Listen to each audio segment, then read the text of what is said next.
Welcome to breakfast at the Breeders' Cup on a rainy, chilly October morning here at Churchill Downs. We are live, taking in all the action and counting down to the Breeders' Cup World Championships coming up this Friday and Saturday. I'm Kate and Bradar, so pleased to be with Joe Christofek, Gabby Gaudette joining us from out in the field. Clocker Brendan Staubel is going to check in with us as well. We are here to give you every bit of information we possibly can and take in the sights, the sounds, and all of the preparations. It's like a ticket to the backstage of a Broadway play on opening night.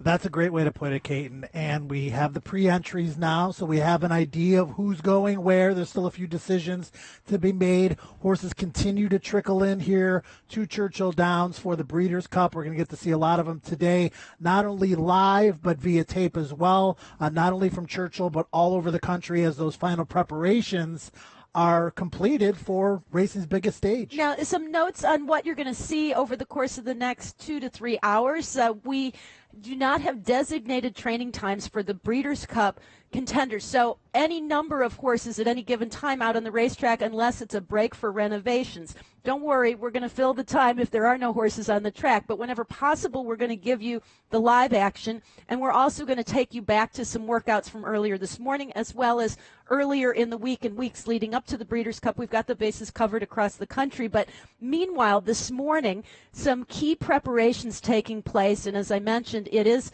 a wet, rainy morning. Now, very early. The rain started about 5:30 this morning, Eastern time. Mind Your Biscuits was out right about that time, tuning up for the Classic. We anticipated what they call a breeze or a timed workout, Joe, but the clocker said this was just an open gallop. We're going to be able to check in with Chad Summers a little later to find out more, but third in last year's Breeders' Cup, you can see Mind Your Biscuits really stretching his legs. Yeah, his last published work was on October the 19th, so he was scheduled to work today. This is a 2-minute lick, they call it. It's an open gallop, like you mentioned. It's a little bit stronger than a traditional gallop. He's definitely getting a lot out of this. We'll get some indication from Chad Summers, like you mentioned, what his plan was going into this morning and what his plans will be in the next couple of days, because Mind Your Biscuits, you would think, would still maybe do a little something before the big dance next Saturday. In the meantime, it might be termed what they call a 2-minute clip, which is approximately a 2-minute mile, an open gallop, not quite as fast as they would run in the afternoon or even for a timed breeze, but at the same time a bit more aggressive, a bit more lively than what you would see in the regular maintenance gallop on a basis. And you can see Mind Your Biscuits traveling pretty quickly past all the other horses on the racetrack there without much urging from his regular rider. He's got a loop in the reins. He kind of continues about his business. He's a pro. He's been around the block many times and is an incredibly versatile animal in that he is a top champion caliber sprinter, but has the ability to extend that speed and that brilliance over a distance of ground. He'll get a test, though, in the 1 1/4 Classic, and we're going to talk to Chad about the decision between the various races that he might have pointed for and, in fact, pre-entered for. One of the best sprinters in the country. I mean, that's proven. We saw what he did in Dubai over a racetrack that definitely favored speed, and he closed extremely well there. 1 1/8 he's proven over. 1 1/4, probably got a lot out of that today, just building up that stamina going into next Saturday. Another classic contender, Thunder Snow, tuning up this morning. We've seen a lot of him at Churchill Downs. He's actually been here a little bit earlier than is typically the case. Thunder Snow breezed in preparation for the Classic. His official time was 1 minute and 27 seconds. But as he breaks off here, he breaks off at a moderate clip. He's going to go the opening quarter in 13 seconds. He's going to travel a 1/4 of a mile, 26, and kind of continue in that fashion, Joe. But he continues on nicely, well past the finish line into the turn, galloping out a mile in 1:41 and a fifth. And you see the rider kind of has to ask him to get into it, to pick it up a little bit. But once he does, ears are pricked, and he's taking a nice hold of the bit, and he's also traveling well over the ground. This horse has been here for well over a week now, and I think that was a good plan. They've followed their strategy since the Dubai World Cup to give him some time off. A race in the Juvenile International on turf, raced evenly. Then the Jockey Club Gold Cup, American Racing, ran a good second that day. Now comes here for the Breeders' Cup Classic. And Kate, right here, he's still kind of on his left lead. Your thoughts on that? Well, he does this in his races as well. And I noticed that he switches leads late, just as he did. Now, that's not unusual for European horses. And when we talk about switching leads, what we're talking about is extending or leading with a particular side. And it's like carrying a suitcase in one arm through a long terminal. You want to switch off and be with the inside leg around the turns, the outside leg around the straightaways. Going like clockwork certainly helps in terms of a horse's stamina, but there are some great racehorses that don't always do it on cue and are still successful. Thundersnow, one of them. Gun Runner was one of them, too. Absolutely. Let's check in with Gabby. She's got a special guest, Mike McCarthy, with a fleet of horses who have shipped here in preparation for this weekend.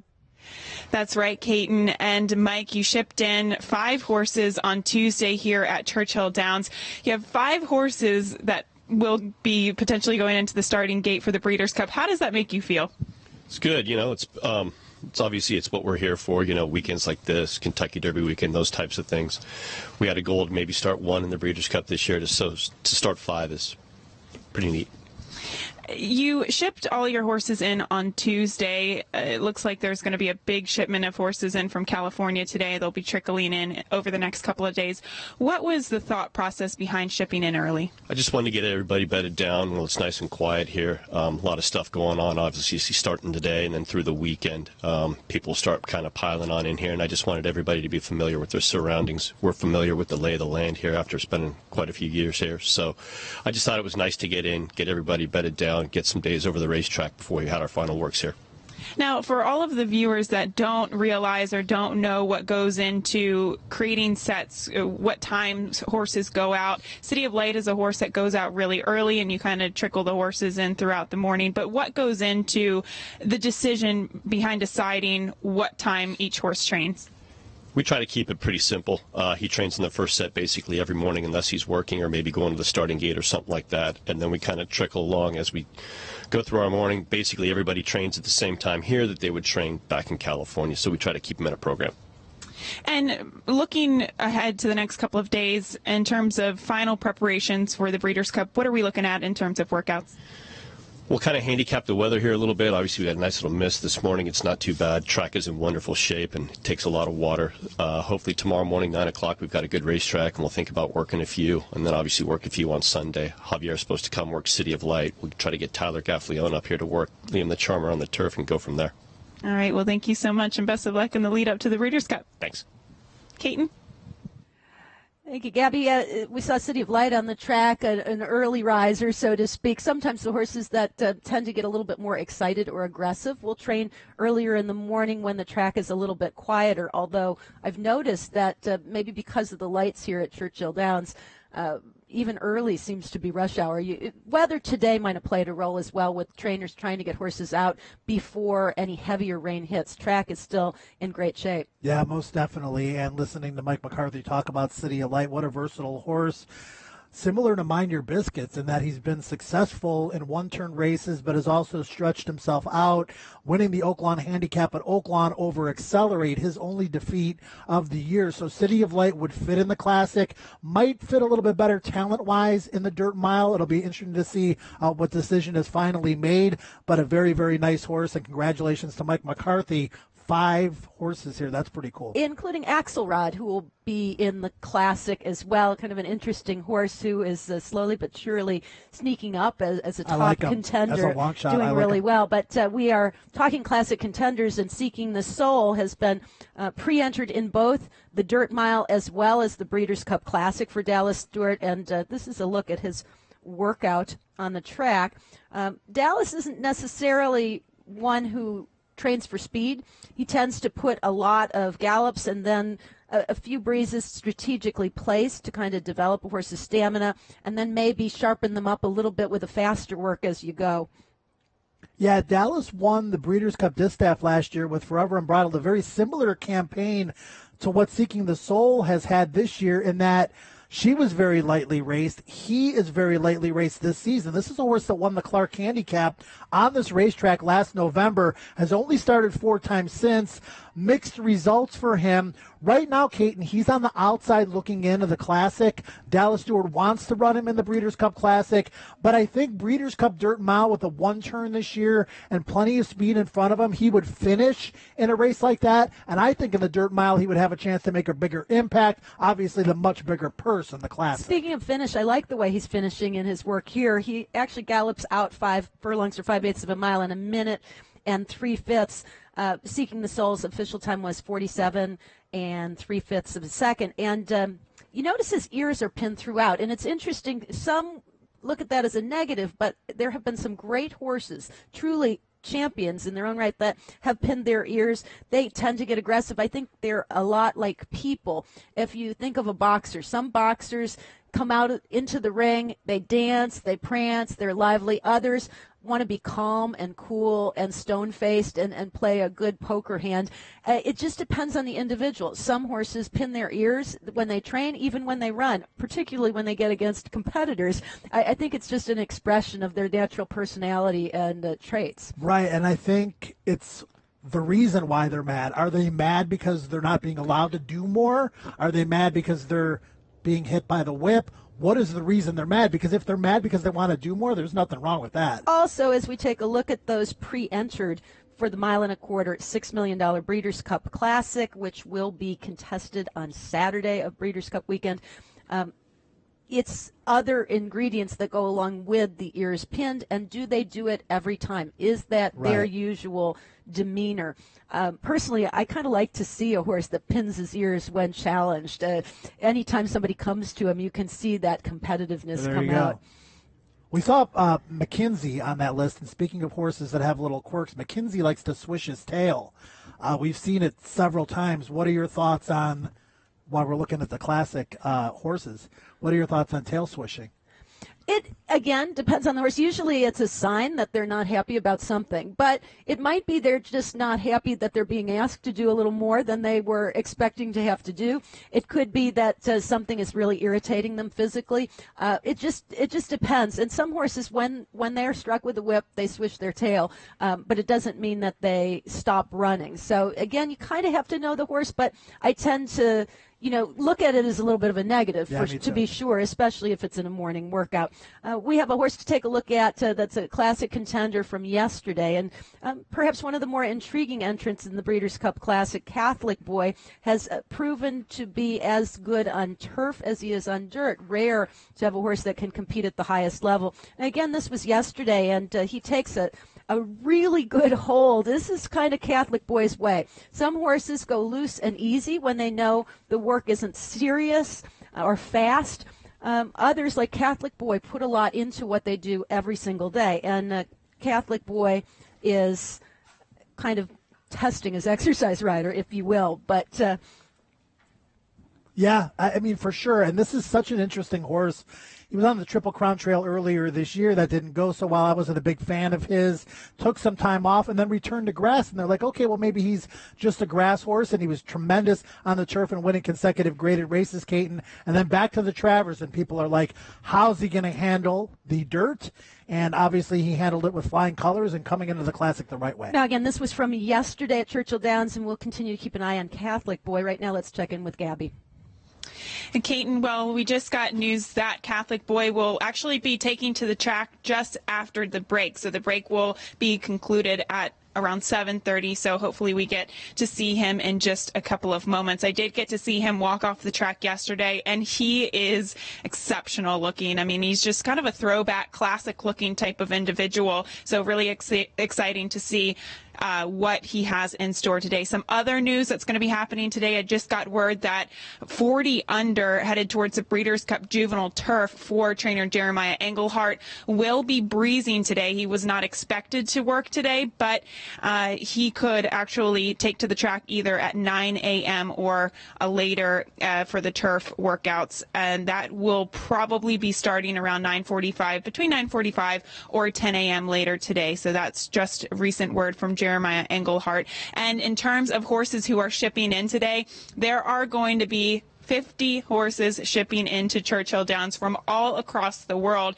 One of the biggest shipments is going to be coming in from the West Coast. We're going to see Bob Baffert ship in just horses on the undercard and or horses that might be competing at Churchill Downs on Sunday. Jeff Bondy, Patty Gallagher, Simon Callahan, Richard Mandela are all shipping in their horses today from California. We also have a shipper from Florida. Kathleen O'Connell will be sending some horses from Florida, and we're going to get 23 horses from Europe. And it's going to be exciting stuff, Caton, because we're finally going to get to see a Nabel in the flesh. She will be shipping in tonight, as well as Roaring Lion. So very powerful European contingent we could potentially see within the next couple days. So with these European shippers, what generally happens, they come in, they have a minimum of 42 hours in quarantine. They will, during that time, likely tack walk in their barns, and then they could start training as early as Monday. So a lot to look forward to in the next couple of days. And right now, I just wanted to talk about the track since we're close to it. There has been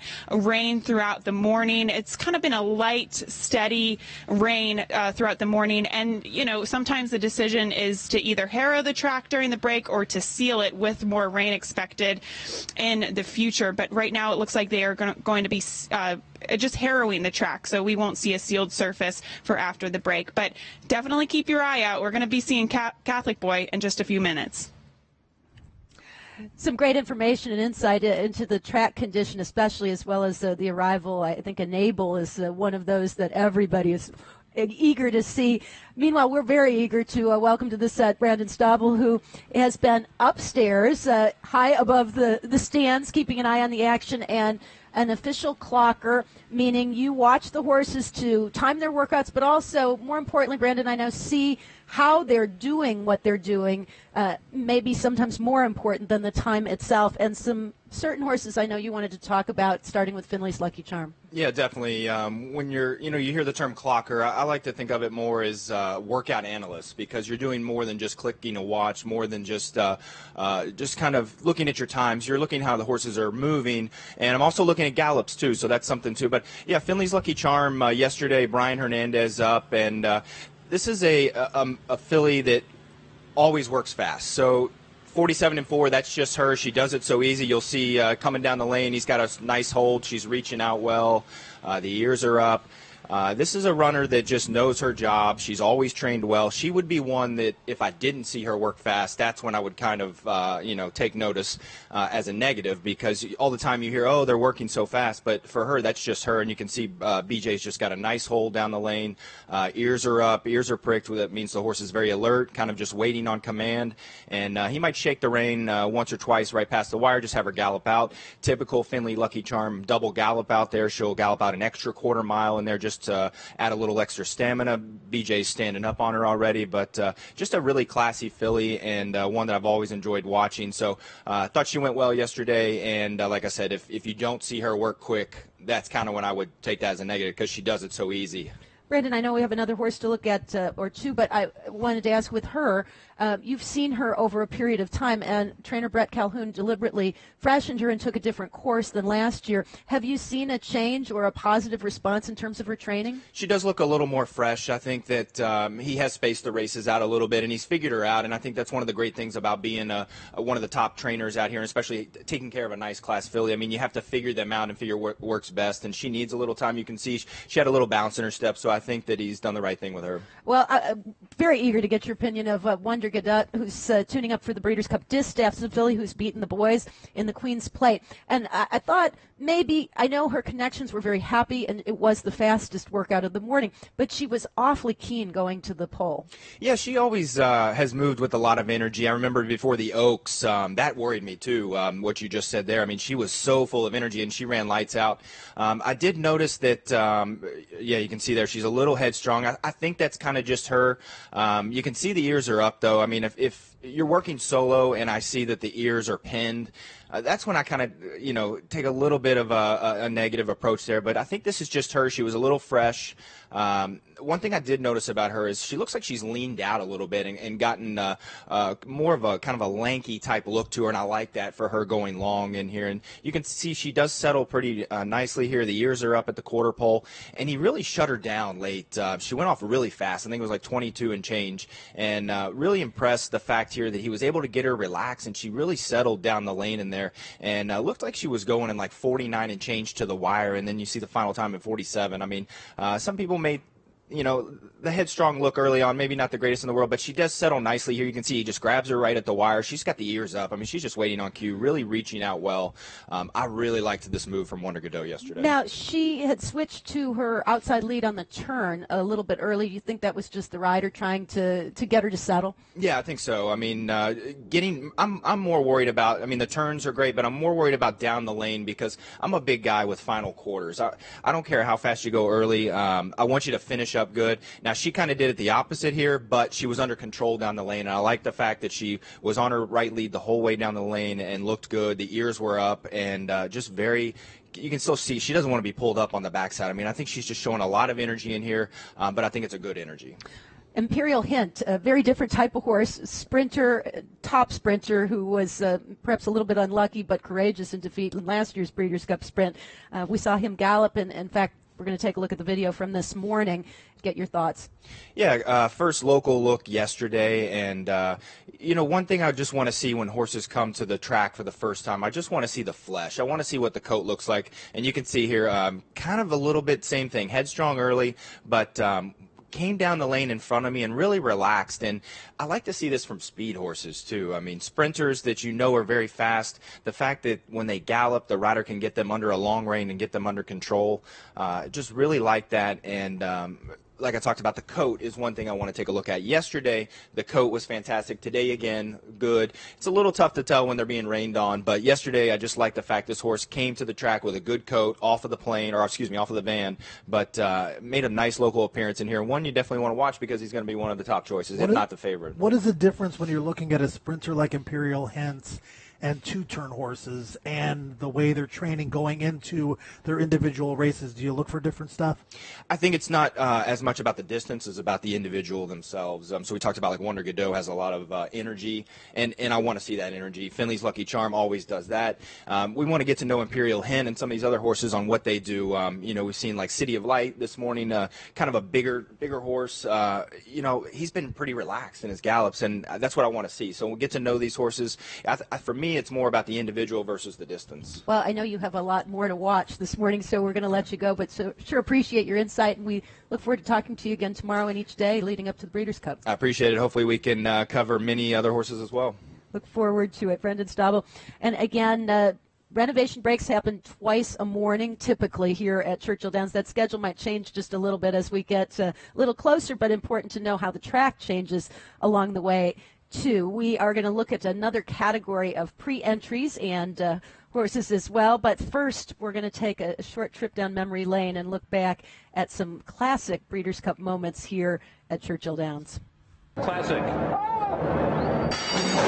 And they're off. Lemon Drop Kid has some speed today. Golden Missile toward the inside. Cat Thief, Captain Steve down toward the rail. Here comes Tisdale from the far outside. So they pass us for the first time. It's Cat Thief and Albert the Great now. Albert the Great comes on through to be the early pacemaker. Tisdale second on the outside, pressing the pace. Lemon Drop Kid is there. Giants Causeway is going to get caught 4 wide going into the turn. Vision and Burst is fifth between horses. Cat Thief is 6 toward the inside. Golden Missile going wide into the turn. There was a little traffic trouble there for Guided Tour. Fusaichi Pegasus is 7th at this juncture. He's about 6 lengths for the lead. Gander to his outside. And Fusaichi Pegasus is moving early. Near the back of the pack, Pine Dance 3 wide. A length and a half back to Captain Steve. And another 5 to Lake Running Dust on the battle. The opening quarter goes in 23 and 2/5 seconds. And it's Tisdale and Albert the Great. And the 2 3-year-olds in tandem down the backstretch after a solid opening half of 47 and 2/5 seconds. Ireland's Giants Causeway on the outside third. And then it's Vision and Burst, who is in between horses. Lemon Drop Kid toward the inside. The Gray Gander. Fusaichi Pegasus is still about 6 lengths from the lead with 4 furlongs remaining. Captain Steve has moved the opening toward the inside. Golden Missile. Cat Thief, last year's winner, has dropped off the pace now. And then it's Pine Dance as the field rounds the far turn. Albert the Great and Tisdale, they continue to go at it. Giant's Causeway is called on for his run. Lemon Drop Kid is 4th toward the inside. Gander is 5th. Vision of Versus 6th. Fusaichi Pegasus is toiling. The field comes off the turn. Tisdale on the outside. Albert the Great on the rail. The two of them continue to go at it. Here comes Giant's Causeway for Ireland on the outside. They're coming into the final furlong. Tisdale tempers nails. Giant's Causeway on the outside. Giant's Causeway and Tisdale battling head to head. A heart-pounding, pulsating stretch drive, and Tisdale prevails.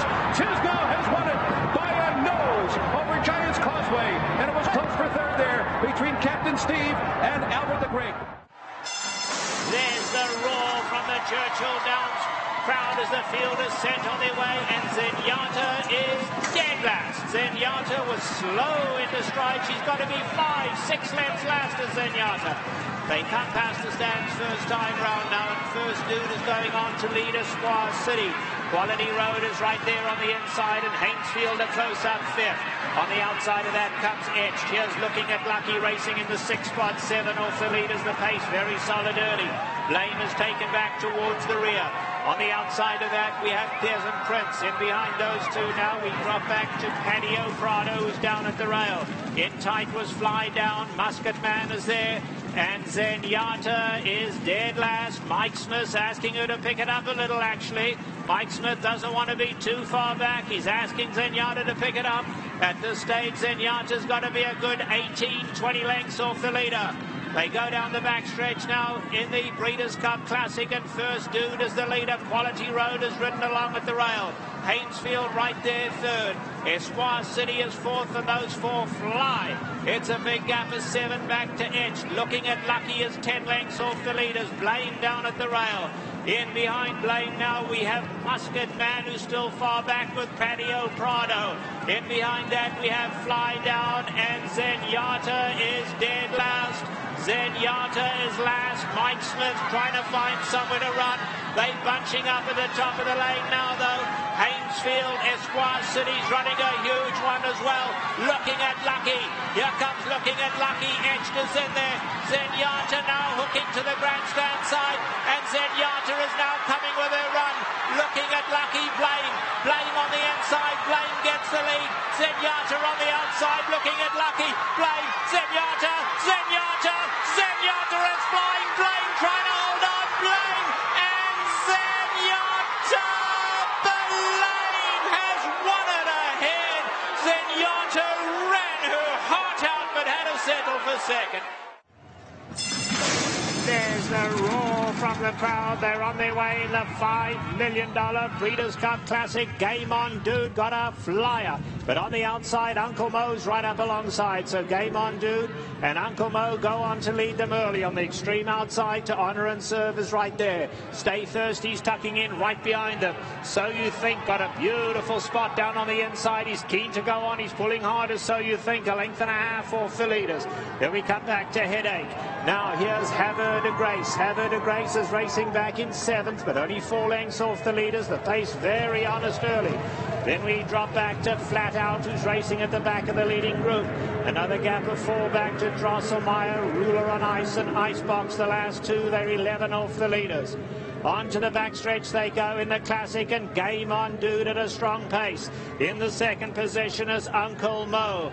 And on the inside we have So You Think a close-up 3rd. The far side to Honor and Serve is in 4th. Stay Thirsty 5th, only 4 lengths off the leaders. Then Havre de Grace, Headache alongside of her. Flat Out is racing back in the 8 spot, 7 off the leaders. Then Drosselmeyer, Ruler on Ice behind that. And last by a long, long way is Rattlesnake Bridge. Rattlesnake Bridge is last. Into the turn they go. Game On Dude taken on by Uncle Mo. Uncle Mo goes looking for the lead to Honor and Serve. Makes it 3 in a line. Game On Dude battles back at the rail. Uncle Mo's right there on the far side to honour and serve. So You Think crying out for room. So You Think could be dangerous. Can he get through? He's in the 4th spot. Have Raider Grace making her run on the outside. Homeward bound in the classic Game On Dude. So You Think gets a run on the inside. Uncle Mo's right there to honour and serve in the red cap on the outside. Stay Thirsty. Have Raider Grace tries to get involved late, but Game On Dude is just battling them all off. Game On Dude has the lead. Here's Drosselmeyer out of the clouds. Drosselmeyer from nowhere. And Drosselmeyer and Mike Smith have beaten Chantel Sutherland on Game On Dude. Ruler on Ice finishes 3rd. And Hub Raider Grace was 4th. What a finish to the Classic. It looked like Game On Dude. And knowing that we still thought maybe Zenyatta would get there, right? Man, that's one of those moments in life, not only in horse racing. Well, you'll always remember where you were. I was standing in the tunnel right by the winner's circle, and it was like a balloon had all the air let out as soon as Blame crossed the finish line. Some people thought that Zenyatta may have gotten up. I had a good look at it. I knew she didn't win, but she never lost the race until then, and that might have been the best performance of her career. I agree, and certainly one of the best races of all time in Breeders' Cup history, just one of the many special moments we'll be looking back at and recalling fondly, especially here at Churchill Downs. But right now, horses back on the track, including one for Dwayne Lucas. He has several Breeders' Cup pre-entrants, but that is a look at Derby Date, who is a son of Will Take Charge, who, of course, was trained by DeCoach and achieved greatness. This one is a Calumet Farm homebred who most recently finished 5th in the Breeders' Futurity behind Nick Sko, but was second in a maiden special weight at Saratoga. He's right now sitting on the outside waiting for a defection amongst the horses that have earned their way into the field or been selected through the selection committee.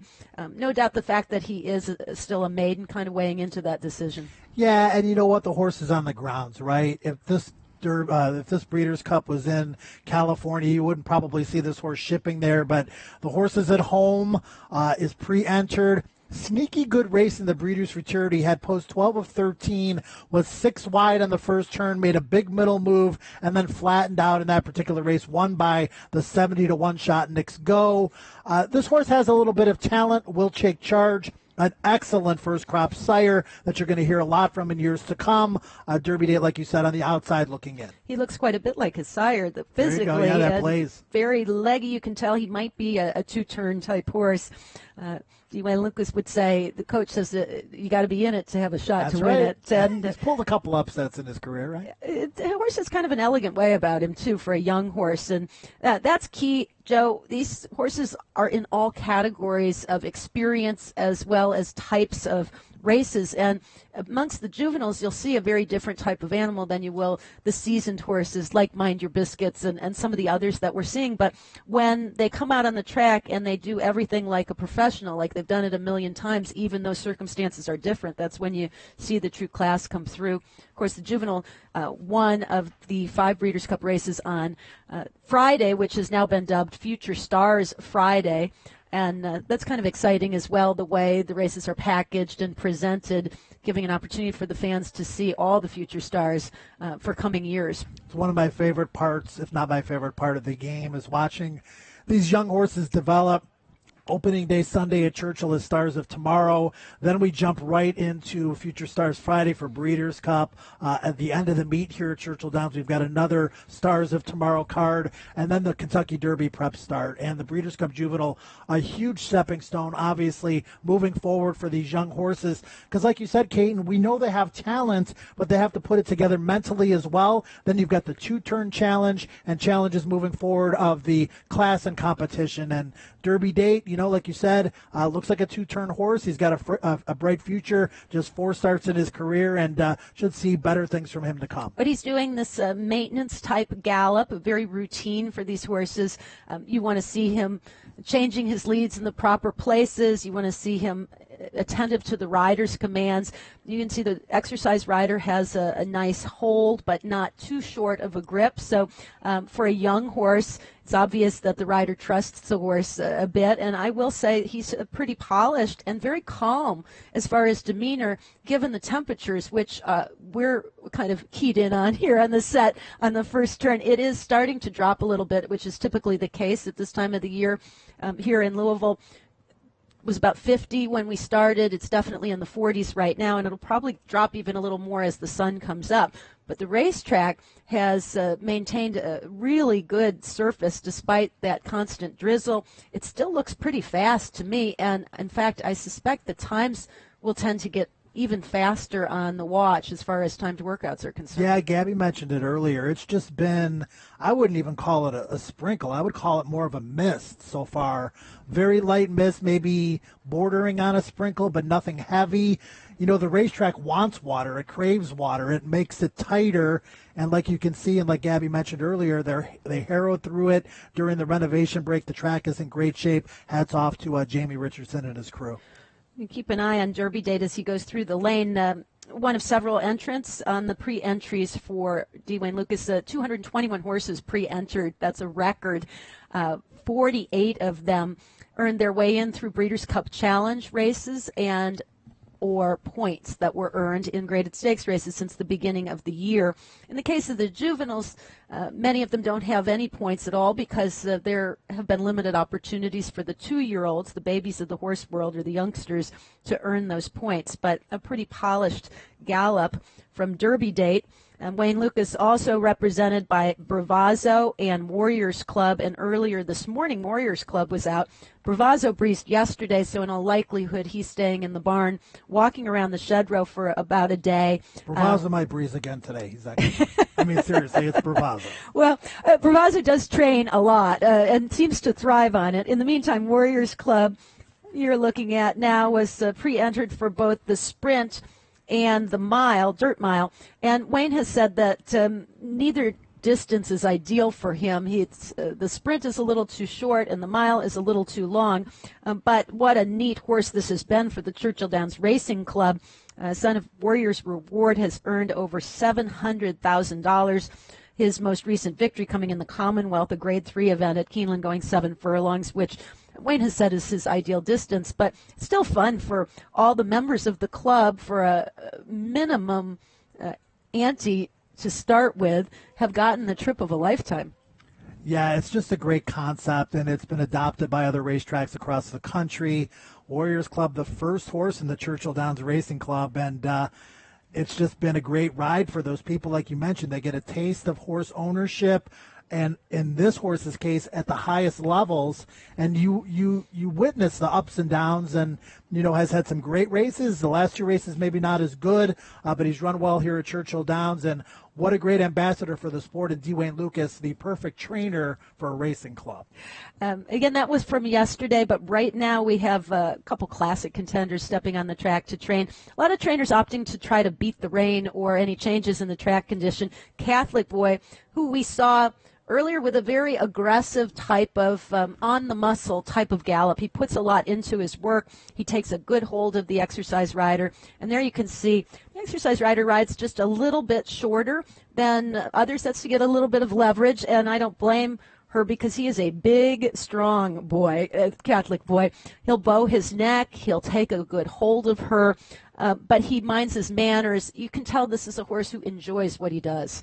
Missed the work between September 30th and October the 14th. Jonathan Thomas said he never got sick, but he might have been on the verge of it, and there was a mild concern.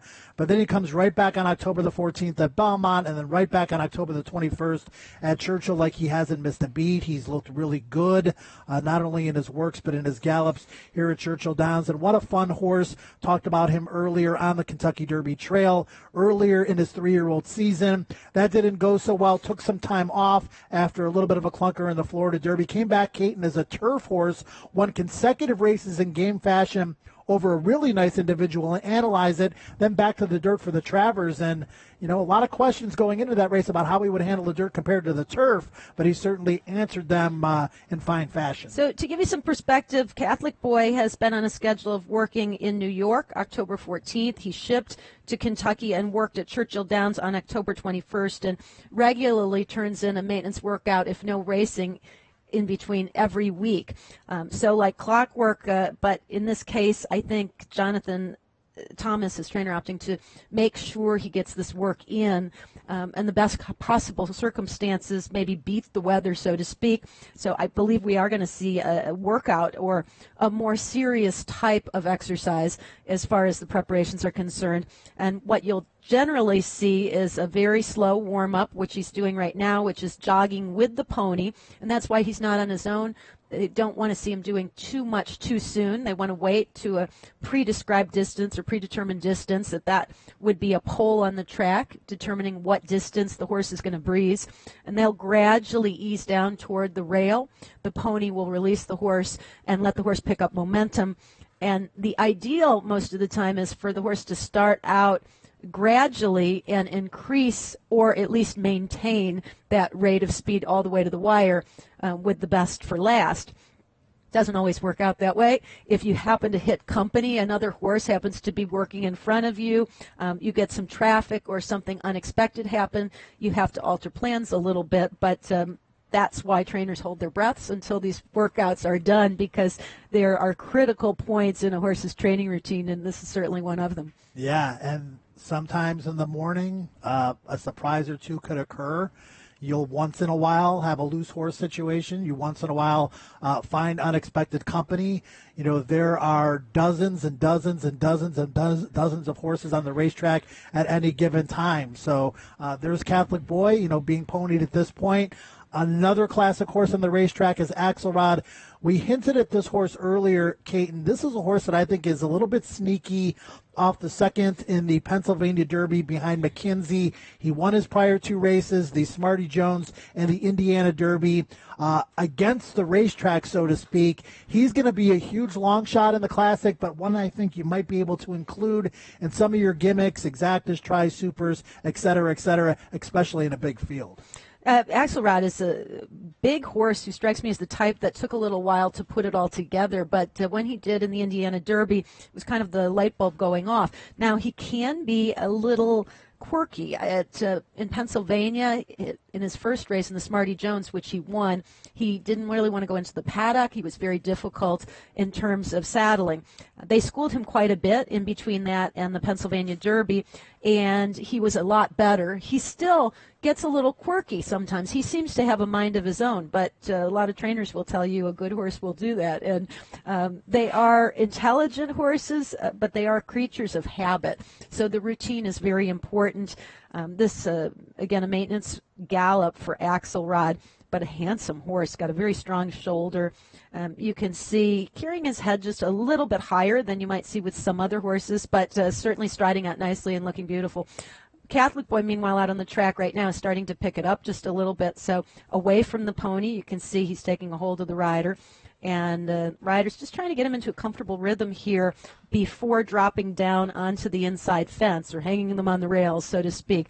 The faster you go, the more toward the inside you want to be. But the horses know if they're in the middle of the racetrack, they're not supposed to be going too quickly. He's really taking a hold of her. He kind of knows what is going to happen. You see him shaking his head there to try to let the rider let him go. He's kind of waging a little battle, but it's all in fun. You can see she's got a great hold of him now. She's got him slowed down completely. Sometimes some of them will actually pull up, and I think that's the case here, before they actually do any type of serious work, catch their breath, and then they ease off into the work even more gradually. It's kind of fooling the horse a little bit. But it could be that he's not going to breeze. It could be that he's going to go school in the gate or do something else. I'm not sure what the plan is. We'll wait and see. A lot of these plans are fluid, like you had mentioned, because of the weather. These trainers are looking at their phones probably every hour, looking to see what the latest forecast is for the coming days. Axelrod through the home stretch, coming through the lane. And again, maintaining just the same pace, happy horse. He's actually relaxed just a little bit more. Remember, this isn't his home base. He's only been here for a few days, and they do tend to like to look around a little bit, but right now he's settling into a very nice stride. This is a horse that was purchased for $25,000, and you'll see horses that are homebreds. You'll see horses that were purchased for $500,000, $1 million. You'll see horses that are purchased for $70,000 or $80,000. This horse purchased for $25,000. It just goes to show you, Caton, that irregardless of what a horse's purchase price is, horses develop, and some horses don't develop, even if they were paid hundreds of thousands of dollars for. This is a great story. I love seeing horses purchased for $25,000 that wind up making it to this level, because it just goes to show you that all the smaller owners out there that can't afford $1 million horses still have hope to dance in a big dance like the Kentucky Derby or the Breeders' Cup. Mike McCarthy was a longtime assistant to Todd Pletcher before going on his own, and you'll see some similarities in the training styles, the way they prepare horses up to races. And though he is making his big entrance with such a strong contingent of horses to the Breeders' Cup in his own right, he's been down this road many times and has enjoyed victory in his role as assistant. Yeah, Axelrod was entered at a $50,000 maiden claimer at Del Mar, and he won that race, and he was 25-1 back in August of 2017 as a 2-year-old, and as Kate mentioned, has really developed, and I think that Indiana Derby was a breakthrough race. It was a race where it was a slow pace up front, it was a speed-favoring track, and he's still close to win. And then the Smarty Jones after that, and then really legitimizing himself with a second-place finish behind McKinsey, who will be one of the favorites in the Breeders' Cup Classic. Axelrod's going to fly under the radar, but like I said, I think he's got a shot to hit the board. We're going to go back and take a look at Catholic Boy going down the stretch. We were watching Axelrod as he was galloping. But again, this happened a little bit ago, but I want to see how he opens his lungs or stretches his legs a little when the pony lets him go. And the rider continuing to just keep an eye out for all the traffic around. Again, staying in the middle of the racetrack. I don't think this was a breeze. I think it was a gallop, but I'm not sure. And sometimes these big horses that have such long strides and that do things so easily will fool you with how fast they're going in terms of their workouts as well as their gallops. Yeah, we kind of saw that a little bit by design with Mind Your Biscuits earlier.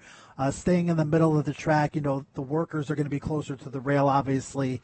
But again, this is a little bit of a spirited gallop. He's going to get a lot out of it, and I'm sure we'll find out from Jonathan Thomas what the plans will be moving forward in the next couple of days. A little bit like Mind Your Biscuits in that they get to do a bit more of an open gallop. In this point, though, she's really controlling him ever since he got away from the pony, and you can see having to take a very short hold. The riders will actually cross their reins so that they can gain some leverage, put their hands down, and rock their bodies back so that their body weight acts as a counterbalance to the horse.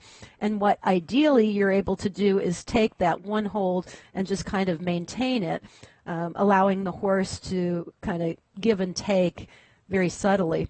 But he really wants to do a lot more. Let's check in with Gabby. She has more. Thank you so much, Caton. Well, I did get a firsthand look at both Axelrod and Catholic Boy walking on and off the track here by the Lucas Gap.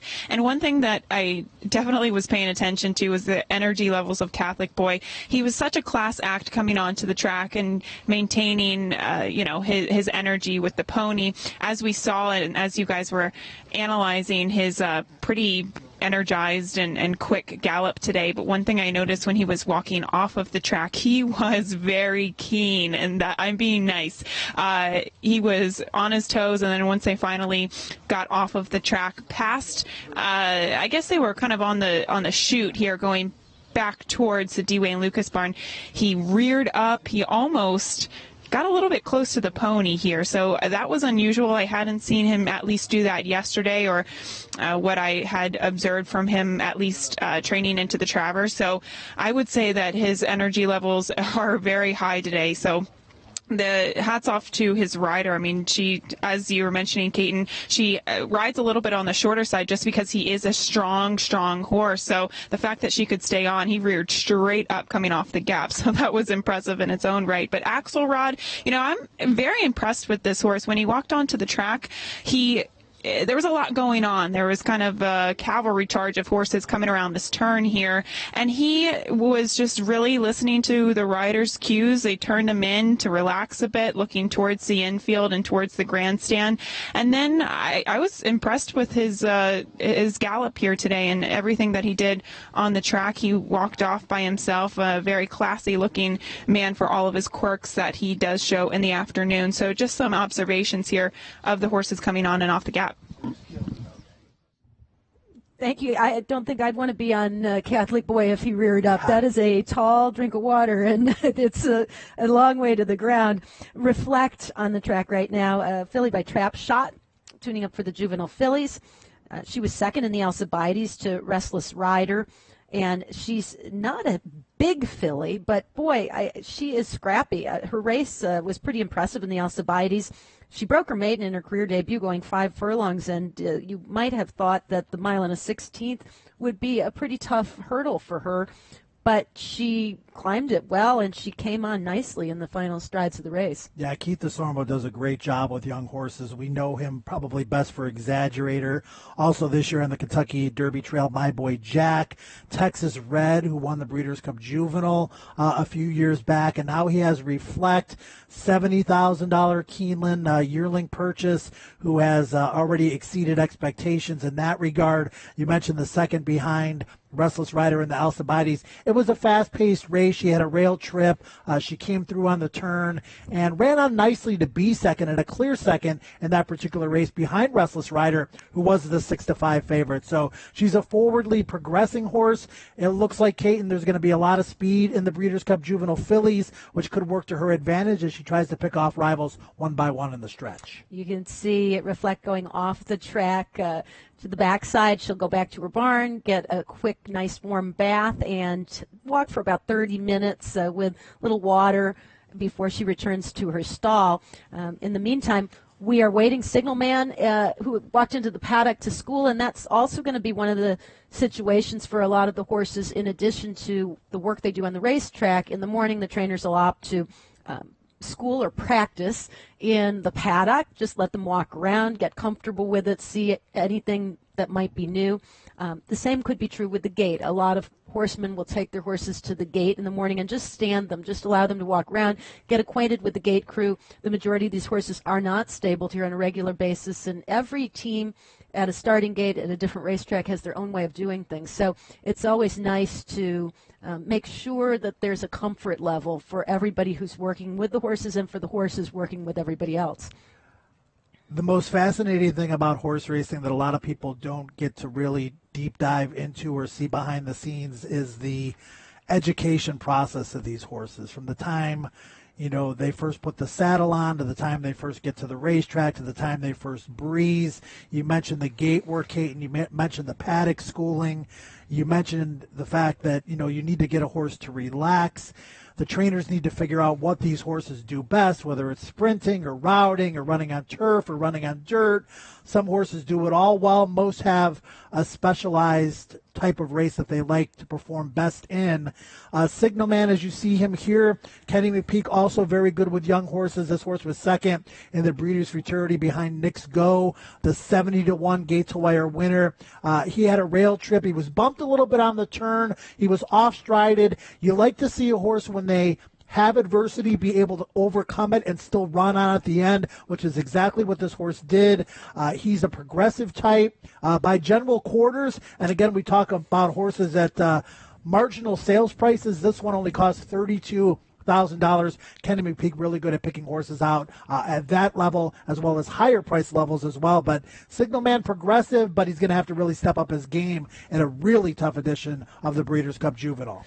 Signal Man was working over at Keeneland. This is the first look at him we've gotten here at Churchill Downs. His most recent workout was October 20th at Keeneland, but looking good. And there's Channel Maker for trainer Bill Mott, another Hall of Famer, and well-known in Breeders' Cup success stories. Channel Maker, pre-entered in the turf, is a lanky, really elegant striding type horse. I was very surprised by how well this one is moving on the main track, given how he does his running on the turf. A lot of horses that specialize in one surface won't train quite as spectacularly on a different surface. And of course, even the grass horses in this country do the majority of their training on the dirt. But this horse looks just as good to me as he does when he runs in the afternoon. Yeah, he looked great yesterday. Looks good again today. This is a horse who kind of was a little bit of a deeper off-the-pace closer in shorter races, going a mile, even a mile and an eighth. But since he stretched out to a mile and 3/8 and a mile and a half, he shows better natural speed, and he is on the absolute top of his game. This is a horse that's just 4 for 20 lifetime, but he's won 2 of his last 3 races, including the Bowling Green and the Turf Classic Invitational last time out, where he went gate to wire by 4.5 lengths. Set a very slow pace that day, was able to kind of steal it on the front end with Jose Ortiz aboard. He's going to face some really, really tough European competition, led, of course, by an Abel, the ARC winner. But Channel Maker is in the best form of his career, and he's going to be a factor on or near the lead. Channel Makers earned over $1 million, son of English Channel, who was successful in the Breeders' Cup.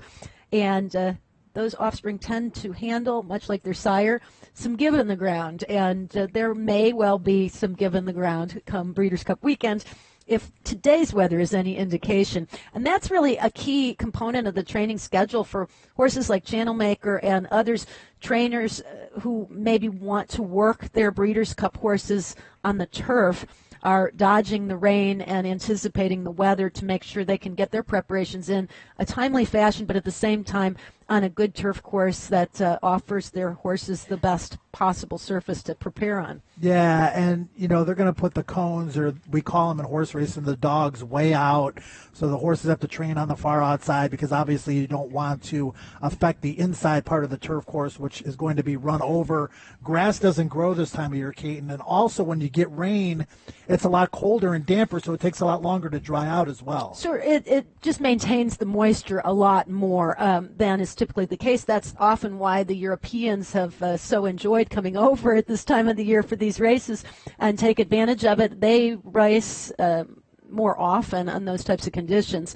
And, of course, the majority of the racing overseas on the turf. So any type of conditions are what they're used to preparing under, as opposed to our horses, where very little of the conditioning is done on the turf. And it's a change in this country lately that we see a lot more turf racing in general at tracks across the country, but used to be sort of the exceptions rather than the rules. Now we see kind of an even mix, I think, of turf racing and dirt racing, and we're seeing more horses that are able to perform on both surfaces well, like Catholic Boy, for example. Well, you see races like the Belmont Derby pop up. You see more stake races for grass horses popping up, particularly in the 3-year-old division, which makes breeders and owners want to have those kinds of horses in their barn. And speaking of horses who do well on both surfaces, Yoshida also out for trainer Bill Mott. We just got a glimpse of him. He's out on the track as well. He did not breeze this morning, but did breeze the other day and looked good. Schooled in the paddock, as did his stablemate. So they opened the doors and let them basically walk down the tunnel and into the. There's not as many people as there would be in the afternoon, that's to be sure, and it might look a little different in the morning than it does in the afternoon, but it still gives them the opportunity to just kind of walk around the space and feel a bit more comfortable. Yeah, we race at Churchill on Sunday. I got a feeling you're going to see quite a few schoolers during the course of the day. On Wednesday and Thursday as well, we race live, so you're getting an opportunity to go into the paddock now. But as Kate mentioned, going into the paddock when there's other horses there, when there are some people mulling around as well, that experience can definitely be helpful. Yoshida has never competed on dirt here at Churchill Downs. He did run it in the Turf Classic here and did win in one of the best races of his career. But again, back on dirt in the Woodward, he proved that he could handle the main track in that race. Now going for the Classic. And Bill Mott has done this before. We remember a horse by the name of Cigar, who was really good on turf. He wound up being even better on dirt. Yoshida, it's tough to compare him to Cigar, but at least there's similar circumstances. Yoshida looking for the score in the Breeders' Cup Classic. We switched to the dirt mile with a purse of $1 million, and you can see those pre-entered, including Awesome Slew for trainer Mark Cassie. This is where we see Bravazzo, who was second preference for the Classic, but he has already got a starting position in the Classic if Lucas chooses to go that route, and it's kind of sounding like that's what he might do, stick in the Classic. But here's a look at Bravazzo. Whether it's Breeders' Cup Classic or whether it's Dirt Mile, it's still the same as far as the workout was concerned. This one taking place here yesterday, and it was a quick one. First thing in the morning, 59 4/5 of a second. Can he run in both races? I mean, it's Bravazzo. Yeah, he's been running in these 9 furlong, mile and a quarter, even ran a mile and a half, obviously, in the Belmont Stakes. The purse of the Breeders' Cup Classic, obviously, is much higher at the $6 million rate than the Dirt Mile. Dwayne Lucas, not a trainer that's afraid to take a chance, like you mentioned earlier. He subscribes to the theory you got to be in it to win it. Bravazzo's Pennsylvania Derby wasn't great, but his consistency throughout the spring and summer campaign against some of the best 3-year-olds in the country, stranger things have happened.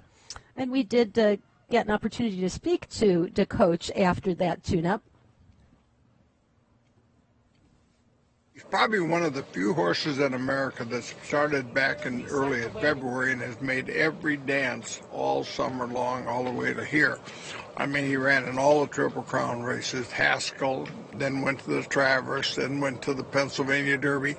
He's probably the only horse that made every one of those and yet survived the whole program and developed to the point that I think he's better now than he has been. The trucks, I think, playing a little better this week, and so his time was a little quicker than we'd probably normally see. Went in 59 and change, and that shows probably a little bit that he's ready and he's doing well, and so we'll build off of that and see if we can get him tuned up perfectly for Saturday. For as much depth and intrigue as surrounds the Classic, equally important, the Breeders' Cup Distaff, the female version, if you will, which will also take place on Saturday, and a look at those horses pre-entered with a classic confrontation of the top 3-year-olds, probably champions, facing a champion in their own right, and Abel Tasman. Yeah, I mean, Abel Tasman last year was second best in this race behind Forever Unbridled. She had a good campaign here in 2018. Obviously, victories in the Ogden Phipps and then the Personal Ensign. Epic battle there against the late. Then she was on the verge of coming down with a little bit of a sickness. When she ran in the Zenyatta, that was the excuse that Bob Baffert gave. It was a total clunker. She didn't run at all, but she seems to have come back to herself. We all know how good Monomoy Girl is. Her lone defeat this year coming via disqualification at the hooves of Midnight Bisou in the Cotillion. Blue Prize loves it here at Churchill Downs. We saw Wonder Gadot, how well she worked, how capable she is. This is a great addition of the Longines Distaff. Let's take a look at Blue Prize. She breezed on Friday, October 19th, and this work over at Keeneland was spirited 4 furlongs in 47-1. And I like the way she did this, Joe. I don't know how that transfers here to Churchill Downs, but she definitely does some good work at Keeneland and is very comfortable over that surface. You can see her. She's another one that likes to pin her ears when she travels. She kind of does it all the time, I think, but she has a nice way of traveling. Yeah, one of those imports for Ignacio Correas, who does such a great job bringing these horses over from South America, and this horse loves it at Churchill. She's got 5 starts here, 3 victories, 2 seconds. She won the Locust Grove here by a nose over Champagne Problems, defeated the same rival in the Spinster at Keeneland, and that was an adventurous stretch run, to say the least, for Blue Prize, who re-engaged after almost bolting to the far, far outside with Joe Bravo in the stretch. But she's good. She's a 5-year-old mare. She's taking on, like you mentioned, not only Abel Tasman as an older horse, but some of the good 3-year-olds, up-and-coming horses. But she's proven over the racetrack. For the most part, she's polished. She's going to relish the 9 furlong distance here. And, you know, outside of Abel Tasman and Monomoy Girl, I think she might be the 3rd betting choice. Wow, Cat has been preparing for her date with Destiny in New York for trainer Chad Brown. She is coming off a win in the Beldame. As the favorite, she made pretty easy work of it. She is on the inside in this work, the rider in blue, and they will travel half a mile in 49, 32 100ths. Pretty much a maintenance work and very typical of Chad Brown's horses. Chad communicates with his exercise riders via radio. You can see the walkie-talkie on the rider's back, and he may be saying, slow down or pick it up a little. Most often you'll hear the refrain, keep together, keep together, keep together, and that's what they do. It's interesting that she's working on the inside here. Wildcat's a nice horse. She was a distant third in the personal ensign, no excuse. Just lost to two better horses in Abel Tasman and a late that day. Then she came back in the Grade 1 Beldame at Belmont, and yes, she was the 6-5 favorite, and yes, she won that race by more than 3 lengths. She was much the best, but the competition there was nothing close to what she's going to be facing a week from tomorrow. Wildcat's a nice horse. Maybe consider her in the trifectas and supers, but when you're running against Abel Tasman, if she brings her A game, Blue Prize, Monomoy Girl, etc., that's a tall task, I believe, for her. We saw earlier Finley's Lucky Charm. Brandon taking a look at that workout. Let's talk about her category. The filly and mare sprint has produced some very formful races, or like last year, some really big surprises. And this year, I think perhaps we're leaning toward having at least a standout as far as the betting public is concerned. There's been an awful lot of chatter about Marley's Freedom. Yeah, and deservedly so. She won the Ballerina, which was a really good race, top to bottom, and she did it for fun, and she did it over a racetrack that was favoring speed. It was against her running style, which was a stalk and pounce type situation, so she's a deserving favorite. Dream Tree's never lost, Caton, but it's interesting to note that a 3-year-old filly has never won the filly and mare sprints. Well, trainer Brad Cox grew up just across the street from Churchill Downs, quite literally, and he has a number of hopefuls, including the favorite, one of the favorites for the Distaff and Monomoy Girl, but he also has Golden Mischief, who we're looking at now from earlier this morning. Golden Mischief captured the coaching club, or excuse me, she captured the race at Keeneland to win her way into the Breeders' Cup Win and You're In event, and that race has been a precursor of things to come. It's been a very good prep race leading into this particular event. There was some depth in that field as well, and she's won 3 races in a row. She's on top of her game. She has speed, but she's also capable of coming from a little bit off the pace. She had a very alert break in the TCA at Keeneland. She was ridden on the turn. She cut the corner nicely, sustained her bid, and the rider was really in sync with her. I think Florent Giroux is a great fit for Golden Mischief. You'll see in her past performances, Florent aboard 3 races in a row, 3 victories in a row. And that was her first race back off a 2-month break. She should still be fresh enough and obviously fit enough to make an impact. She's going to have to run the race of her life against the likes of some of the better horses in here. But Brad Cox, he got his first Kentucky Oaks win this past spring, a trainer that certainly continues to become more and more prominent as the years go on. Golden Mischief really looking nice on the track. Kind of takes everything in. Very professional type of horse, and she's been slowly but surely getting better and better, with her last race being by far her best, kind of a breakthrough performance for her.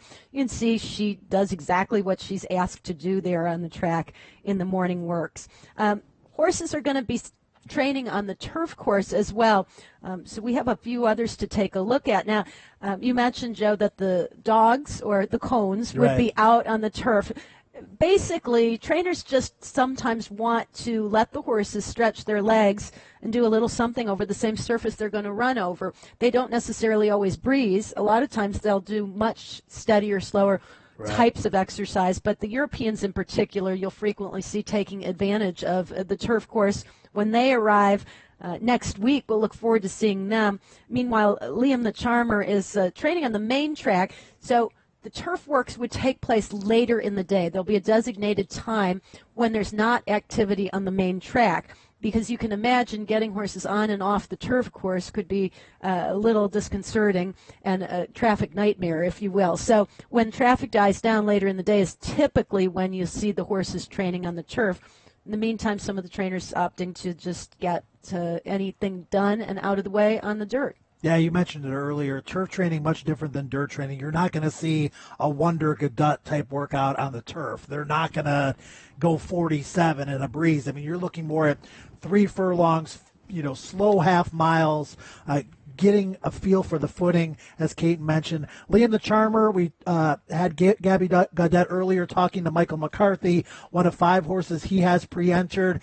This horse is coming off of a victory in a Grade 2 John Henry at Santa Anita. It was a race in which he was the slight 5-2 favorite. A deep closing off the pace type who has 5 wins from 14 starts in his career. And I think the best thing about this horse, Caton, is his consistency. He's going to take back, hope for a fast pace, and hope to try to then pass as many of them as he can in the stretch. And, he's obviously a nice American grass horse.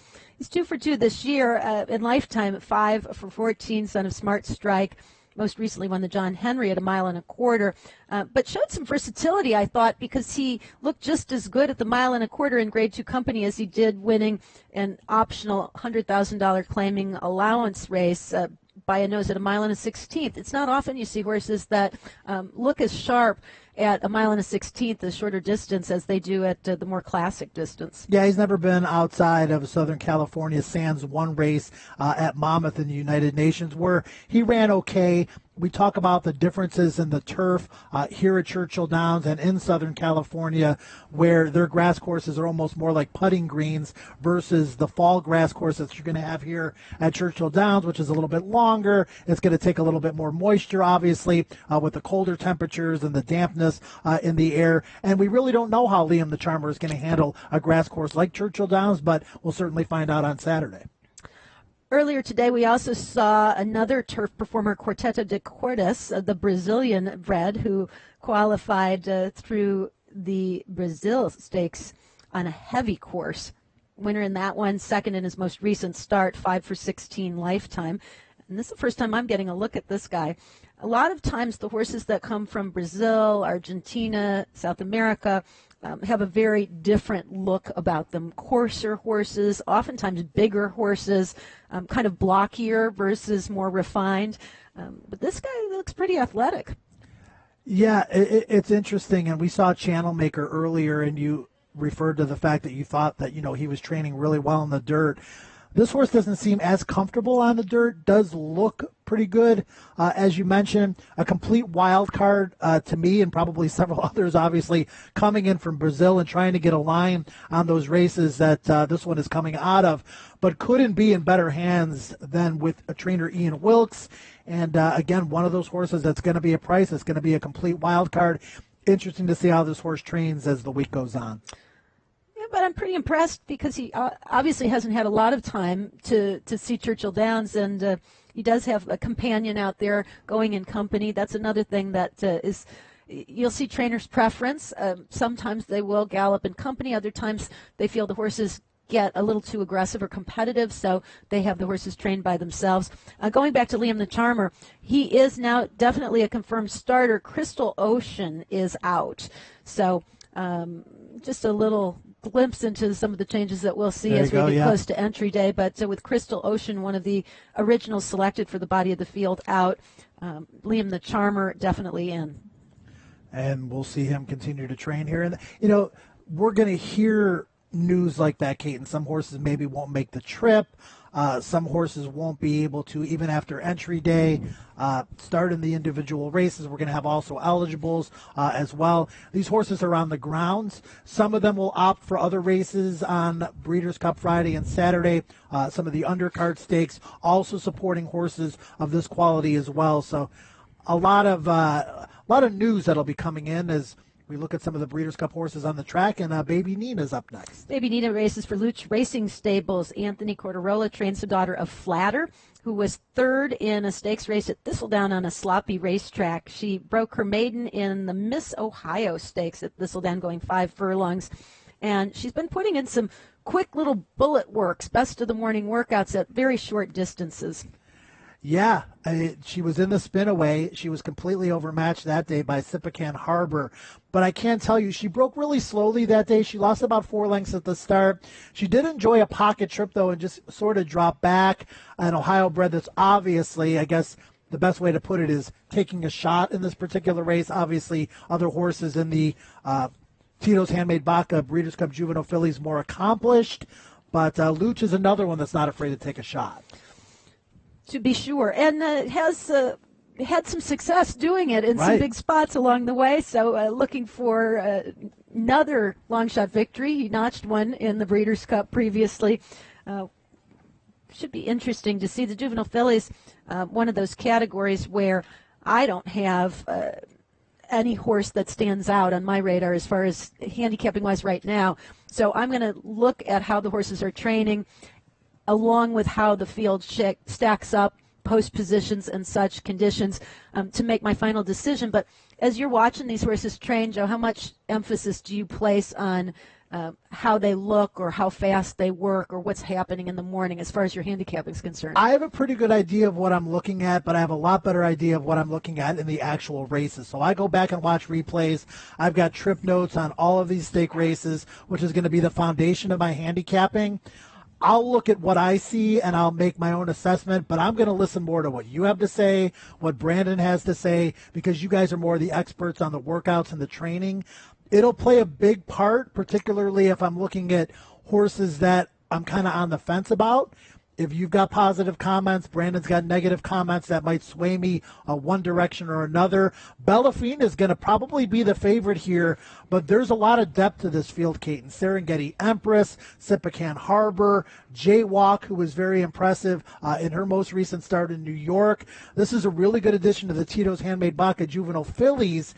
And this is the field. I mean, there are no also eligibles. This race was not oversubscribed, so what you see is what you get. Serengeti Empress breezed yesterday for Tom Amis, and I thought looked very, very good. Sounded as if Tom was extremely pleased with the way she's coming into the race. And though she was a little puzzling and a little disappointing at Saratoga, she kind of redeemed herself when she came back with an amazing win in her most recent outing. She is one of the hometown horses that I'm most excited to see. I think of those based here at Churchill in what we've discussed seems to be a pretty wide open race. Yeah, Tom Amis is one of our analysts on the Players Show, and he's very well spoken, and he tells you exactly what he's thinking and how he's approaching the Breeders' Cup Juvenile fillies with Serengeti Empress. She has speed, but so do several others in the race. So he wants to try to get her to relax. She might have to come from a little bit off the pace, and he'll continue to tell us about his strategy in the days to come. Well, amongst the workers this morning was one that snuck in on us, Whitmore with Ron Moquett.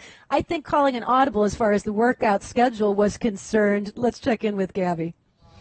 Yeah, calling a bit of an audible, going out, I think maybe even before the track opened. Ron, were the lights on this morning even? Yeah, the lights were on. We could see everything just fine. Whitmore took to the track at 5:30 this morning and clocking a final time of a half mile and 46-1. Quick workout. What were your overall thoughts of it? I thought it was very good. The whole purpose was to try to get the best, safest track to work on, and with the rain coming and the drizzle all day, I thought today would be the best opportunity. And talk a little bit about what you saw from him and what you've seen from him. How does this work compare to his previous couple of works? Well, it was the time was quick, but the most important thing was that he did it by on his own, and no sticks involved, no encouraging, and the track was safe, and we got the conditioning that we needed. In terms of what he's kind of done throughout his campaign this year, I mean, you've managed to give him a little bit of at a distance of 7/8. He's obviously a very good three-quarter sprinter, but he has been so resilient throughout his career this year. Talk a little bit about his campaign. Well, the reason that we kept him back to sprinting was because we thought it was easier on him. We think he can run a route, and he's been beaten in his 2 route races that are over a mile. He was beaten by Cupid, a Grade 1 winner, and Creator, a Grade 1 winner. So it's not that he can't go a distance. It's just I thought the sprinting was easier on him. Does it make you feel better given the amount of potential speed in the sprint too?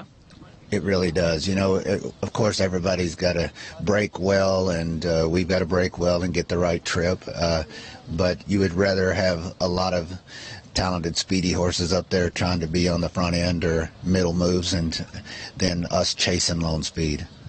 Now, he's held his form wherever he goes, whether it's here, Saratoga, anywhere throughout the country. But do you think it is a little bit of an advantage for you to just train out of your barn at a track that he is so familiar with? Yes, I think anytime you have to get on a trailer to go to some another track, there's you're opening yourself up for a lot of things that could go wrong. You could, not acclimate correctly, or you could not know about the track depth, and if you get a cold or shipping fever. There's just tons of things that could happen every time you get on a van. So, as we in horse business know, so anytime you can remove some of those risks by not having to fly or van, it's good. Now, we're not going to be showing her, but you just mentioned to me off air he's got a little sister training today, right? Right now? Yeah, she's coming on the track any minute now. She's a little sister that we got at the 2-year-old sale, and she's got it's uncanny that they've never actually been in the same field, or they were never around each other, but they have the same attitude, and that's just makes me think that mare is somewhere just making them all mean. All right. Well, best of luck with Whitmore and this filly. We're excited to see what she has in store, too. Thank you very much. All right. Back to you, Caton. Thanks, Gabby. Well, some mean horses are good because they're mean and they want to beat the competition. Ron said an interesting story about Whitmore, that he thinks he's just too smart for his own good and does not like to breeze by himself. Why waste his time? He wants to have competition to beat, and hence he always works, or generally works, with a workmate. But if they want to slow him down or have a different type of a work, then they can work him by himself. There's a look at Arklow, one of Brad Cox's 4 Breeders' Cup entrants. Arklow pre-entered for the Turf, will be a little bit of a long shot, but he was second in the Sycamore in his most recent start, and he did have a good showing and a yielding turf course here at Churchill Downs, if it should come up that way. This horse loves a 1.5 miles, and he's going to finish. He won the race at Kentucky Downs impressively, a half-length margin at an overlay price of 7-1. He has competed well, as Kate mentioned, here on the grass, winning the American Turf as a 3-year-old, which was kind of a breakthrough performance for him because they had been running him on dirt. And he was 15-1 that day, and he's had a really nice career. Interestingly enough, he just ran at Keeneland a week ago. So he's going to basically have a 2-week rest going into the Breeders' Cup. But again, he's on the grounds. He loves a 1.5 miles, and he's capable, so why not? And he does handle some give in the ground, right, to be sure. And that is definitely a plus at this time of the year. Arklow galloping nicely, little maintenance out there for Brad Cox. Brad also has Will Call out on the track right now. And Will Call, the spirited gallop, son of Country Day, was second in the Woodford at Keeneland back on October 6th. He'll be competing in the Turf Sprint, and has put together a pretty nice record at Churchill Downs on the turf, undefeated in 2 starts. The thing about Will Call is he is a come-from-behind, late-closing grass sprinter. And you would think, Caton, that in such a short race, 5.5 furlongs, that speed would traditionally do better than it has in the race. We've seen a lot of deep closers in the Breeders' Cup Turf Sprint over the years. That bodes well for Will Call. That's his style, and he does like this grass course. And again, he gets to run out of his own barn here at home. So, looking closer at the Breeders' Cup Turf Sprint as we move forward, it'll be interesting to see what the pace scenario is going to look like on paper. But again, if you look at the past winners, you see a lot of deep closing sprinters in the Turf Sprint. A homebred for the Klein family, and a winner on the dirt as well, which it doesn't surprise you because you see he trains pretty well on the dirt. He covers ground nicely. He's very balanced here. He takes a good hold of the bit. He wants to do a little bit more as well. The cool air will do that to a horse, but you saw him kind of rock a little bit to switch his leads there going into the turn, and his head lowered. Rider's taking a little bit more hold just to try to keep him more controlled.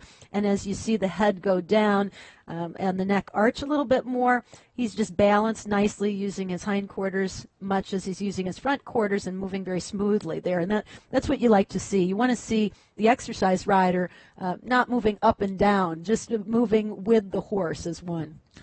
mentioned this and asked Brandon about this earlier, and maybe to get your opinion as well, the difference between training a sprinter and training a horse to go a mile and training a horse to go a mile and a quarter. Talking to trainers over the years, they have always said, and you don't see sprinters work as much as you would see horses that go longer traditionally, but they want to keep these horses on edge. They want them to be in a position where, they're ready to fire a big shot in a sprint. In a longer race, you really want to get them to relax. You want them to get them to relax in a sprint as well, but it's just a different kind of race. It is indeed.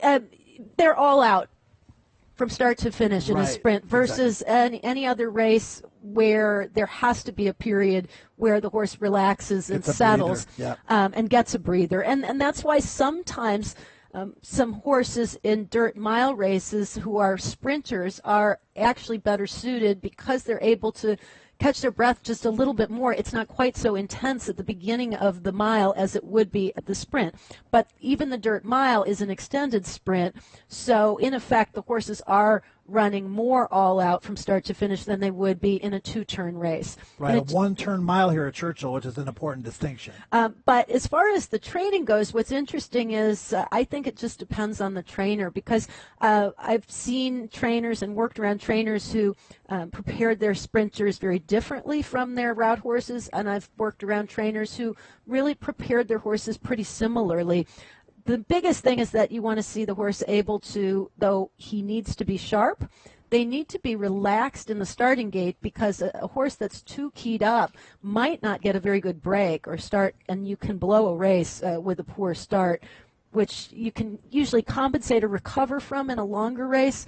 But in a shorter race, there's really not as much margin for error. I know that all too well after yesterday. It was a tough break for you. Joe, venturing into the ownership ranks yesterday with the Wellmont filly who stumbled badly at the gate. And it happens. Racing luck is a big part of this. At this level, at any level, racing luck is important. The gate break, what kind of trip you get, how the racetrack is playing. And I think when you're handicapping these races too, Kate, we got to keep an eye on the weather and how the racetrack is playing, and the post positions, which are going to come out on Monday, play a big part into your final handicapping too. Little activity still going on behind us, but with no Breeders' Cup horses on the track, we'll take a look at the pre-entries for the Sentient Jet Juvenile. Purse of $2 million, mile and a 16th, and again, this part of Friday's lineup. And interesting matchup with an undefeated horse from the East Coast in complexity, and undefeated horse from the West Coast from the Bob Baffert barn. There's been a lot of discussion and chatter about his horse, who is undefeated in 3 starts and has now taken over the stall, I'm told, of American Pharaoh and Justify. Oh, boy. That's some pressure, really. Yeah, we're talking about game winner. Mo Money is on the racetrack now. This is Mr. Money, and this is from earlier this morning, Kate. And then we talked about Brett Calhoun and his successes in the Breeders' Cup. He's already got a couple of Breeders' Cup victories. 2, he won with the Dubai Majesty and also with Chamberlain Bridge. And he has a couple good runners here, Finley's Lucky Charm. And now Mr. Money, who breezed this morning 5/8 of a mile and 59 and 3. He's going to actually continue out as well with Real Spirited 6 furlongs and 112 and 1, and continuing on 7/8 of a mile and 125 and 3. And he's pretty professional. His head's cocked just a little bit here, but I don't think that means too much. I think it's just the way the rider has the horse positioned a little away from the rail. Sometimes you don't want to get the young horses too close to the inside fence. You want to give them some space, both to settle, to catch their breath, and to also see.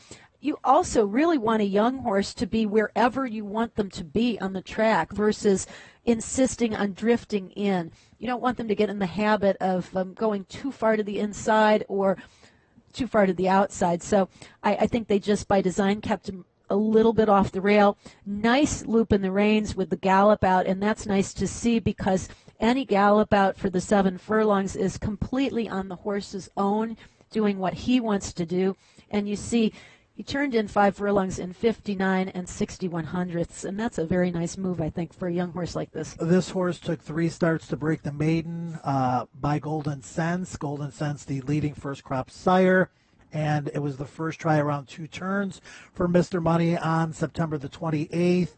I don't think the horse beat a very good field for the level that day. It was a moderate pace up front, got shuffled back to the pocket, responded nicely to win, but again, a tougher task with the horses on the grounds. This next one in the Juvenile is Tight 10, and Steve Asmussen having a good day yesterday at Keeneland, knocking up a couple of victories. Colt is by Tappet out of a Distorted Humor mare, homebred for the Winchell Thoroughbreds, second most recently in the Iroquois, also second in the Saratoga Special, and he's been turning in a series of really sharp workouts in the morning. Steve Asmussen had an amazing spring at Churchill Downs with his 2-year-olds. I think he won 11 races here over a 2-month period. Kind of had a little bit of a dry spell over the summer with his 2-year-olds by comparison, at least here locally, although he did very well at Saratoga. But Tight 10 is one of his precocious 2-year-olds. And you're going to see that a lot going into these juvenile races like the Breeders' Cup Juvenile towards the end of the year, where you're going to see a different kind of sort of 2-year-old moving into the 3-year-old season that maybe need a little bit more time to develop mentally and physically. This horse has needed no time to develop, at least physically, has been imposing from the get-go. Second in the Saratoga Special, second in the Iroquois behind Cairo Cat for Kenny McPeak, who was a long shot that day and unfortunately suffered a little bit of a setback, and we won't see him a week from tomorrow. And what I like about this gallop is seeing how enthusiastic and energetic he gets the farther he goes. In the beginning, he had his head bowed. He was very professional, kind of doing exactly what he was told to do. And then as they went along and he started to see other horses on the track and get more activity, you could see the head carriage go up just a little bit, and you could see he really wanted to quicken a bit and just take off. The rider having to kind of knuckle down and take a little bit more hold to get him to settle and stay at the same pace. There he switched to his inside lead. He's still moving really well, and this is a neat-looking individual. But I love to see a horse that wants to do more the farther they go. A lot of times they get a little bit tired. You can tell he's just as spirited at the end and striding out just as nicely as he was at the beginning. This is kind of a neat individual. I hadn't seen him before. I had just read about his workouts, but I really like what I'm seeing from him. Yeah, he's definitely a nice 2-year-old. It'll be interesting to see how he develops moving forward. If he winds up being a 2-turn horse, or if he winds up cutting back to, one-turn mile type races. The 2-turn debut in the Iroquois was good. I mean, he was on the lead. It was a slower pace up front, but, he was head and head with other horses from the get-go, and he did run gamely to the wire. Just got outfinished by Cairo Cat that particular day. Tight 10's Grand Dam Fleet Renee was a 2-time Grade 1 winner, and she was one of the best route horses of her time. So certainly has that kind of potential and is certainly in the right barn. We're going to take a look at Complexity's workout from a few days ago for Chad Brown. I mentioned the undefeated colt on the East Coast, and I think that's one of the other aspects of the Breeders' Cup that's so exciting, the opportunity to match up East versus West versus oftentimes European or international. The Complexity, undefeated in 2 starts, including the Champagne in only his second try by McLean's Music, and his workout was at Belmont Park on the 20th. In 49 and 32 100ths. You can see he is full of run at the end of this workout. And we want to thank our friends at the New York Racing Association for providing this video. We've got a lot of friends in this business who have been working double duty to get all the sights and sounds and capture the images. So thanks to Belmont Park and Naira for this opportunity to see Complexity in his workout. This is a horse that has been perfect so far. Wire-to-wire victories in the maiden race, wire-to-wire victory in the Champagne. And Kate, we talk about young horses and them doing things well physically and mentally. I love to see a horse with an efficient stride like that who has speed, who when they come off the turn, they just switch leads perfectly. Last year, that's exactly what he did. About this time, I got my first glimpse of another Chad Brown trainee, Good Magic. There you go. And was very impressed with his maturity. He was lightly raced, came into the Breeders' Cup looking the part and didn't disappoint, and then, of course, continued on to be pretty impressive in the earlier stages and throughout the Triple Crown. So did you bet on this? I did bet on Good Magic. That was a big price. It was about the only one last year. Occasionally we get one. do have some of the trainers back there, and they have busy schedules in the morning, although some more than others, depending on how many horses they have back there. But one trainer in particular has been keeping a keen eye on Catholic Boy. Gabby's with him now. Thank you so much, Terrence, here. If we could pan the camera back to us. Thank you very much. Here with Jonathan Thomas and Catholic Boy taking to the track just after the break this morning. What could you talk about his energy levels? From this perspective back here, walking off the track, he was very, very keen today, at least for my eye. What could you tell us about his gallop today? I thought he had a very good energy level. We had an abbreviated, we call in the barn like a short gallop because of the track. It was a little bit wet, so he did half of what he normally would do on a given day. But I thought he was moving great, and there's certainly nothing wrong with the horse coming off with good energy. So I was happy to see it, and especially we're on a Sunday breeze schedule, so we're 2 days out, and I love seeing that kind of energy going into a work. For sure. Talking about his breeze schedule, obviously one of the works he missed, but just his first one, really getting back into the run of things. Talk about his progression and kind of how you've seen him progress, if anything, leading into the Breeders' Cup. I think the biggest thing we've noticed is he's actually grown. He's grown about an inch since the Travers, and he's put on roughly 75 pounds, which is quite a bit in the last 70 days. We feel he's a horse that's still maturing and still kind of going through a little growth, which is good. And his works, they've been very similar to what he's done all summer long, where the gallop out tends to be the most impressive part of it. And I thought his work here, it was a really nicely done work in the sense that it just kept picking up, and then it ended with some good 12-second gallop outs.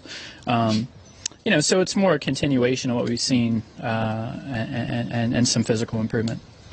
He is obviously making his first start in the Breeders' Cup Classic since the Travers. Jonathan, one thing that I at least have noticed about you and your training, you have the ability to get horses prepared off of layoffs so well.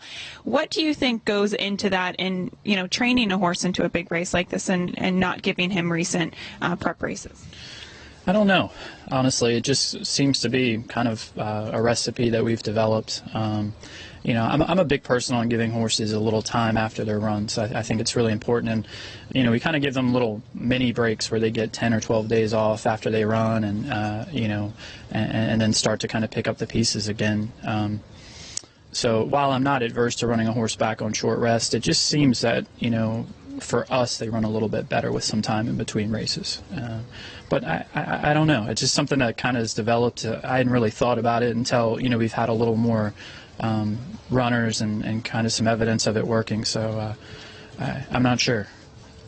Why did you want to bring him here so early? I mean, most of the New York shippers haven't even shipped in yet. Why was it important to you to give him 2 works over the track?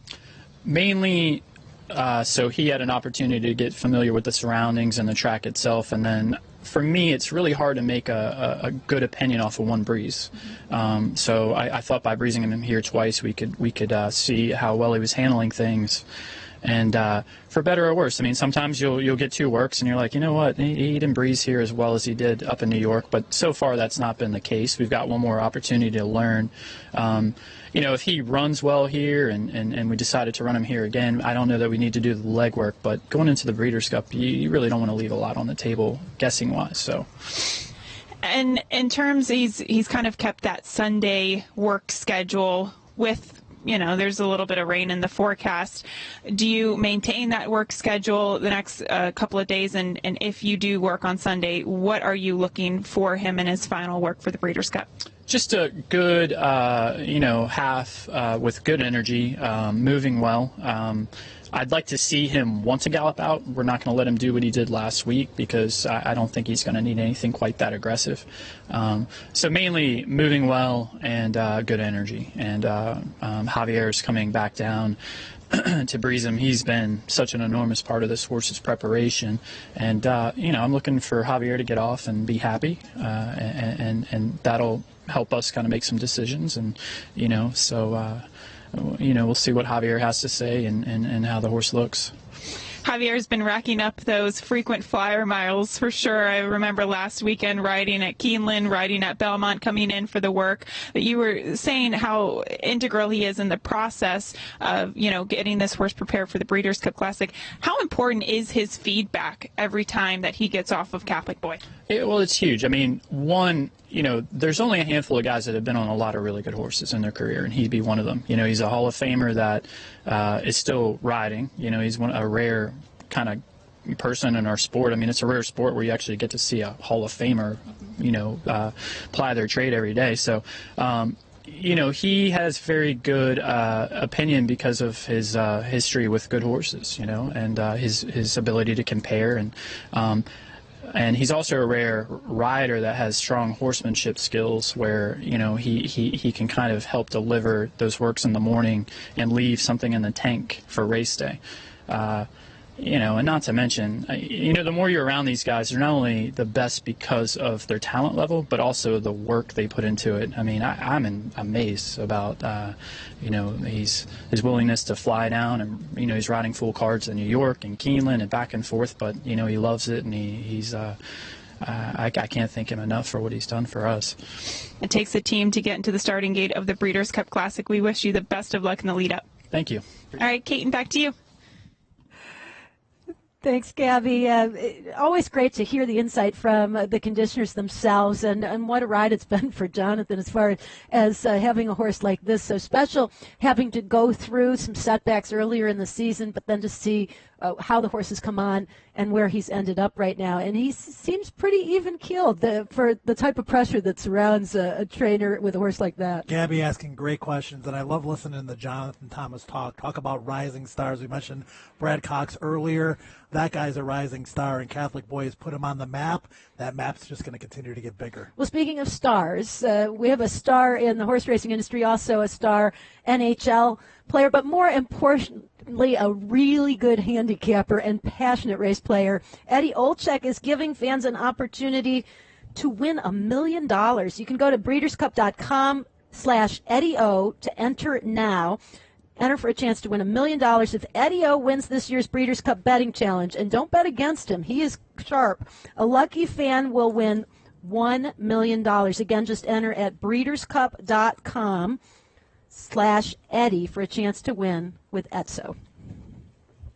$500 yesterday. It looks like you made a trip to the ATM machine. Hold on. Negative 5,000. Hold on a second. I'm hoping to turn that into that over the course of Derby Day. We got the next race coming up here, Lafitte. Behavioral Bias and McCracken. I'm going to box up to 6-8. McCracken wins. Behavioral Bias was second. Eddie Olczyk. You have the winning exacta, guys. I knew he'd make the comeback. Can't keep it's his Enzo day. down. I told you. I'm going to get grief from Bailey. Lafitte every once in a while. Randy is, I got your back. Yeah, Randy, he does. You know what? I'm going to send up an old hockey stick, a wooden one. And either one of you guys get on the line today. Don't give me the accolades. Nice to see the smile, Enzo. Now everybody wants to know who you like after knocking it out of the park in the last one. Well, all of a sudden I got big shoulders. I like the 6-horse. I like Proctor's Ledge as well. Proctor's Ledge to win. I'm going to box the 5, 6, and 7. I don't think you can throw Justify out. Justify has won the Kentucky Derby! For me, I think it is all about Robert Bruce. Everything that I had in my pocket has been wagered on the 10-horse. Robert Bruce has won the $1 million. And so likes Almanar in the upcoming Shadwell Turf Mile. Go to breederscup.com/Eddie-O to enter now. Just enter for a chance to win $1 million. If Eddie-O wins this year's Breeders' Cup betting challenge, a lucky fan will win $1 million. Just enter at breederscup.com/Eddie-O for a chance to win with Edzo. We mentioned how nice it is to have an opportunity to talk to the trainers, especially with all the pressures and requests that I'm sure you guys experience. Chad Summers joining us to talk about Mind Your Biscuits. And let's just jump right in, because initially we were told that Mind Your Biscuits open gallop, 2-minute clip. And sure, watching him, it looked like that's exactly what he did. But he now is showing there will be an official clocking on him for a half mile and 50 and change. So what did you do with Mind Your Biscuits this morning? I mean, we just 2-minute licked this morning. The the thing with him is when he's doing well, it'll look like he's breezing, but he's not. You know, he'll blow out down the lane this week, you know, Tuesday or Wednesday, but it wasn't a work. If they want to call it a work, they can. I mean, we told the clockers this morning exactly what we were doing, and, you know, if he got the last half mile in 50, then that's what he did, but I mean, if you watch the video right there, he's doing it super easy. We got our exercise rider Ricky on him. He's not going to be anytime soon going to be called Tyler Gaffleone. So, you know, he's about 50 pounds heavier and about a foot taller. So we weren't breezing this morning, though. So when you're watching him doing this, and as he has done before, what are you seeing? I see a happy horse. You know, I see a horse that wants to do more. He's in the bridle. He's energetic. He's coming into this race so well. I mean, we're really, really happy with how we're coming along. We love the fact that he loves Churchill Downs, and you know, we think we've made this into a little bit of a home track, even though we'd never set foot here before September 10th. Should I talk a little about the decision, and it's been something that you've talked about early on, and kind of systematically designed races to at least find out where you stood and whether you should continue on the path to the Classic, but ultimately making the choice for the Classic? Well, I mean, one of the biggest reasons we brought him back in training this year was to win a Breeders' Cup race. We feel like we've come very, very close the last couple of years and come up a little short. And, you know, this year we wanted to win a Breeders' Cup race, and thankfully we had our options, and I think legitimate options. In all three races, I think we would have been single-digit odds morning line, and the Sprint, the Dirt Mile, the Classic all were appealing. But, you know, the way he's kind of handled himself from the Met Mile on forward, you know, he's showed us that he can handle the extra distance. And, you know, the big thing really was last time out in the Lucas Classic. You know, we had kind of planned it out beforehand with Tyler that, you know, if we're going to win kind of convincingly like we thought there was a possibility we would, you know, to make sure to go ahead and gallop him out. Don't ease off the throttle. And, you know, he galloped out really, really strongly, and Tyler came back, you know, grinning ear to ear. It was the first time he had been on him in a race, and you know, he was happy and we were happy, and that kind of gives us the confidence that, of course, you never know until they go a mile and a quarter, but there have been horses that have done it before. Ghost Zapper comes to mind as one who had never gone a mile and a quarter before his Breeders' Cup, and he was pretty damn good. Now, with Mind Your Biscuits, and I got a chance to see the Lucas Classic, and one of the notes I have on here is galloped out well, which I thought that was important to see, as you mentioned. If the viewers out there haven't seen the Breeders' Cup Series All In, the online series on Facebook, getting a chance to see Chad leading up to the Whitney and how you cheer for your horse down the stretch. I mean, it's a great series. You want to watch it, that moment in particular. But just talk about the excitement. I mean, you as a trainer and having this horse and what you've been able to do with him is virtually unprecedented, with, you know, the exception of a few horses like Ghost Zapper, to turn a sprinter into a potential Breeders' Cup Classic winner. Well, I mean, as far as the rooting's concerned, I mean, I think that's all of us. I mean, I grew up playing competitive sports all my life, and I mean, from the time I came on the track, the first horse that I was a hot walker on, you know, and that horse goes to the races, and, you know, you think you own the whole horse. And, you know, the syndicates are great, too. You know, you talk about Warriors Club earlier in the show, and, you know, the Churchill Downs Racing Club. That's great. It doesn't matter if you own 1% of the horse or 100% or just a big fan.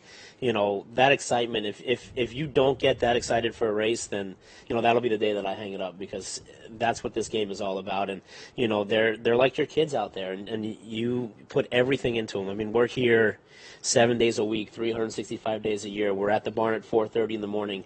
You know, we're coming back for a night check at 9 o'clock at night. I was sleeping in a stall last night. I mean, that's what it's all about. So if you can't get excited in those kind of races, especially the big races, especially, you know, a Breeders' Cup Classic race or the Whitney or things like that, then, you know, you're in the wrong line of work, I would say. You know, as far as the transition, it's something that we've always thought he would be better as time went on and as he got further involved, and he needed to grow up.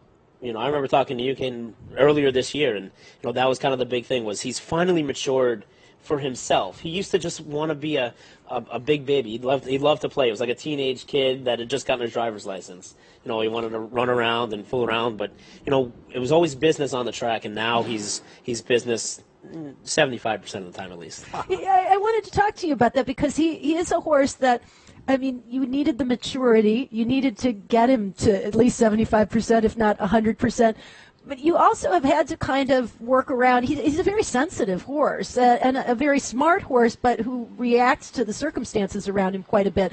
Have you seen a change in him in that regard as well? Oh, definitely. You know, and a lot of that comes in part of the team. You know, I got my groom Ricky here with me and my exercise Ricky, and I mean, we travel the world literally, all the way from Dubai to California, Kentucky, Florida, Pennsylvania. So, the three of us have kind of been on this journey together, and, all the teams we have back home, the staff I have in New York and Florida, it plays a big role in getting him to where he is and what he's doing. And the fact that he has these people with him that he's familiar with, and we know him so well, and kind of what sets him off, and you know him inside and out. It's kind of really cool to see, like, the kind of feed he wants and how he wants to act, and he'll play games with his feet even. You still got to kind of spice it up a little bit. He's almost like an Italian. He needs a little spice in there every now and again. But he loves his job, and that's the biggest thing. He absolutely loves going out and competing and racing. We talked about this earlier, that good horses can come from anywhere. You see horses bought at auction for $1 million plus. You see homebreds. Then you see a horse like Mind Your Biscuits. And if I'm looking at the pedigree, Posse out of a Tocket mare, I'm not thinking Breeders' Cup Classic. Not only is he a good sprinter, a good miler, now potentially a good mile and a quarter horse as well. This wasn't what was supposed to happen with this horse. No, I mean, we used to joke when we first bought him. We thought, if you can make $150,000 as a New York bred, that's pretty good. We loved him because he was a New York bred, and we're in New York, and that's what it's all about. When he first started running, I really liked him. And when we brought him back as a 3-year-old after turning him out, I did think he was a Breeders' Cup horse. But I thought he was going to be the Breeders' Cup Turf Sprint. I thought he was going to be a turf sprinter down the hill at Santa Anita going 6.5. And I thought I was going to hit him between the eyes. And the first time we put him on the grass on the infield at Belmont, he didn't know if he should run on it or eat it. And that was the last time we put him on it. It's funny. You look back at things and you're like, well, maybe he would be okay on the turf. And you kind of tempted to one time just kind of take him for a spin out there and breeze him on the grass. And he is nominated for those races in Hong Kong on the grass at the end of the year. He'll run one more time after the Breeders' Cup. So it's something we'll keep under consideration. But, no, you don't think that it's a Breeders' Cup, but that's the dream. And that's what this sport is all about. When you buy a horse, you're going to win the Kentucky Derby. And after May of their 3-year-old year, you better hope you're going to win the Breeders' Cup because you're only eligible for that Derby once. And that's what's so great about the Breeders' Cup is every year if you had a good enough year, it dictates that you're good enough to make the Breeders' Cup. And I love the Breeders' Cup. I mean, the Derby's great, but to me, the Breeders' Cup is synonymous of all the greatest things in racing because what the Breeders' Cup is it's their championship. It's our world championship. It's not the horses who qualified at this point and, the first half of the year that got into the gate.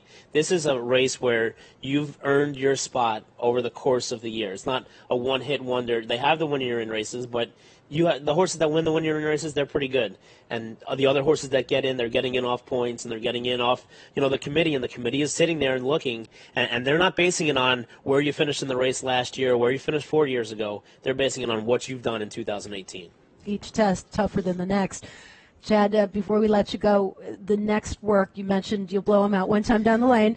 It also won't. It won't be published on our end. It might be published on their end. What will you be looking for? Is it different? Will you do anything differently for him because it's the mile and a quarter classic versus what you've done for the sprints? I mean, we've gone back and forth on a lot of things, and kind of looking back at some of the trainers that I idolized kind of growing up and stuff, like Alan Jerkins and Bobby Frankel and guys like that, where you just listen to the horse. And it's not if he can't go on a quarter next Saturday, it's not going to be anything I do from now until then. If he's fit, he's fit. If he's not, he's not. So we're just going to keep him happy. He's just going to kind of go a quarter. He's going to go 24 and change. Maybe they'll get him another half and 50 on the gallop out. But I mean, it's just letting him stretch his legs the week of the race. We've done different things, for different races. We did this before the Lucas Classic. We did this before Dubai, both years. It's something that he enjoys, and we're just going to keep it with that. Basically, that'll be the only time you'll see him gallop all week. Otherwise, he'll jog. He'll do a lot of jogging. He'll school in the paddock on Wednesday following training. He'll go to the gate on Wednesday or Thursday morning, and he'll walk the shed row Friday and Saturday. And at this point now, we're ready. We're excited. We know that other horses still have their last works to do. They have their flights to catch and their vans to make. And we're sitting in a spot that we wouldn't trade places with anybody right now. Happy horse, happy trainer, and Chad, good luck the rest of the way. Thank you so much for coming up. I know it's a busy time for you, and the weather's not cooperating so much for us, but we love having you here. Well, I appreciate it. And, once it rains in the desert, you know that you can bring rain anywhere. So when we won the first Golden Shaheen in a thunderstorm, we figured out, we can make it rain anywhere. Rain or shine. It's always good to see Biscuit. He'll have a big cheering section to be sure. Thanks, guys. And Chad mentioned some of the greats, the great trainers and the great horses that we idolize. We're going to take a look back at many of them from the 1988 Breeders' Cup here at Churchill Downs.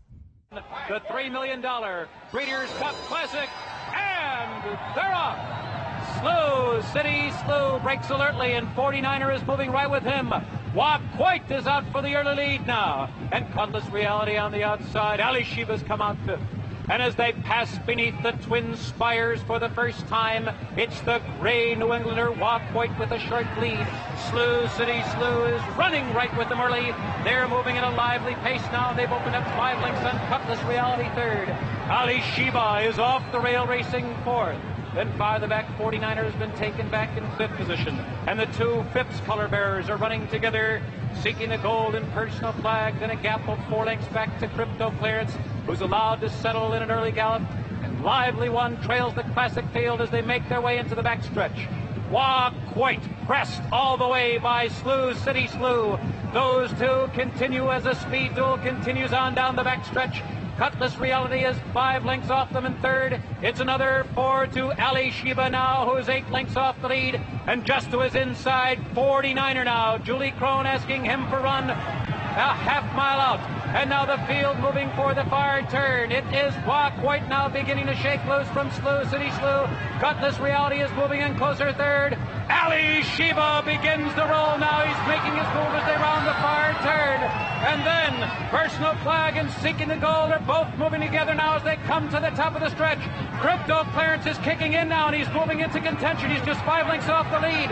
Then it's Lively One. 49er is now the trailer as the field comes to the top of the stretch. It is Cutlass Reality and Moquett. Ali Shiva set down for the drive. Personal Flag is moving through an opening toward the rail. Seeking the goal on the outside. They're coming to the final furlong. Moquett is tenacious. Ali Shiva is right there. And on the outside, seeking the gold. Ali Shiva with a short lead. He's unyielding. Seeking the gold. A final move as they come to the wire. And Ali Shiva, America's horse, has done it. Ali Shiva returns to the site of his greatest victory. And he does it here again at Churchill Downs. Ali Shiva wins the world's richest horse race, and he's now the world's richest horse. Breeders' Cup Mile, they're in the gate. And they're off. Bet Twice breaks alertly. Steinland was also out fast. Simply Majestic is hustled away. And Master Christopher now sprinting up from the outside to grab the early lead.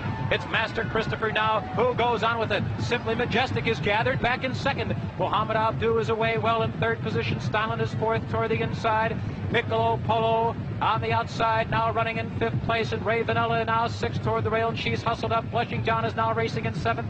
Miesk was 3 wide round the first turn. She's now 10 lengths off the lead. And then it is Mill Native, followed by Belmont Stakes winner Bet Twice. Warning has 1 horse beaten, and that is Posen. Warning is 15 lengths off the lead of a free-running Master Christopher. He leads by 3 lengths now, halfway through the Breeders' Cup Mile. Simply Majestic kept within striking distance. Second, Steinland tucked nicely along the inside in third. Muhammad Abdu is now asked for running. There he goes. And Piccolo Polo is moving with him. And Miesk is now moved within 4.5 lengths of the lead. It's a gap of 6 lengths to Ravenella and Warning, who's just beginning to get underway. They're coming to the top of the stretch now. Piccolo Polo on the outside. Simply Majestic toward the rail. Those two are head-to-head. And here comes the French filly, Miesk, charging hard on the outside. Steinland is now fourth, and now they're down to the final furlong. Miesk is charging hard to take the lead now. She's looking for back-to-back wins in the Breeders' Cup Mile, and she's leading by 3 and pouring it on, pulling away impressively here. Miesk has won it. Oh, Miesk, what a filly. And Freddie Head does it again. Absolutely sensational. He knew he had a tremendous filly underneath him. He wasn't concerned early, and she gunned down this international field in the stretch with an explosive stretch rally. And they're up in the Distaff. Goodbye, Halo. Broke well in winning colors now, and she's going to run right on the lead early. Well, on the move has come out running in third, and she's taken in hand. Integra now has been gathered back in fourth position as they head for the first turn. Personal Ensign was away in good order now. She'll be floated a bit wide going into the turn by Sham Say. Epitome is saving ground all the way on the inside. And then Classic Crown is 1 horse beaten, and that is Hail the Cab as they round the first turn. And the Derby winner is loose on the lead. It's winning colors now, and she's opened up by 4.5 lengths. Goodbye Halo is second, and Vasquez asking Shamsay for run now third toward the inside. Willa on the move is racing in fourth. Integra is fifth on the outside. Personal Ensign, the undefeated filly, is now 9 lengths off the lead as they continue up the backstretch. It's still Winning Colors loose on the lead by 2.5. Shamsay is running second. On the outside, Goodbye Halo in striking position is third. Willa on the move is Ask for More run fourth. Personal Ensign is still 8 lengths out of it. There's a half mile to run, and Winning Colors doing what she did in the Derby. She's still free running on the lead. 3 furlongs to run, and she leads now by 3. Goodbye Halo beginning to pick it up in second now. Shamsay is third toward the rail. Personal Ensign is putting her run in on the inside now, and she takes to the outside. 5 lengths off the lead of Winning Colors, who turns for home here at Churchill Downs. Stevens going to a vigorous left-handed whip, holding on by 2. Goodbye Halo is charging hard. Here comes Personal Ensign, unleashing a furious run on the outside, but it is still Winning Colors. Goodbye Halo. Personal Ensign, a 16th of a mile from the wire. Winning Colors is there. Personal Ensign, a dramatic finish, and here is the wire, and it is Personal Ensign there with Winning Colors in a photo. Very close at the 16th pole. It looked like Personal Ensign was facing her first defeat, but in those final 110 courageous yards, she certainly proved herself a champion this afternoon.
Certainly one of the most exciting betting challenges of the year, the BCBC, Breeders' Cup Betting Challenge. Your last chance to qualify for the BCBC is at horseplayers.com.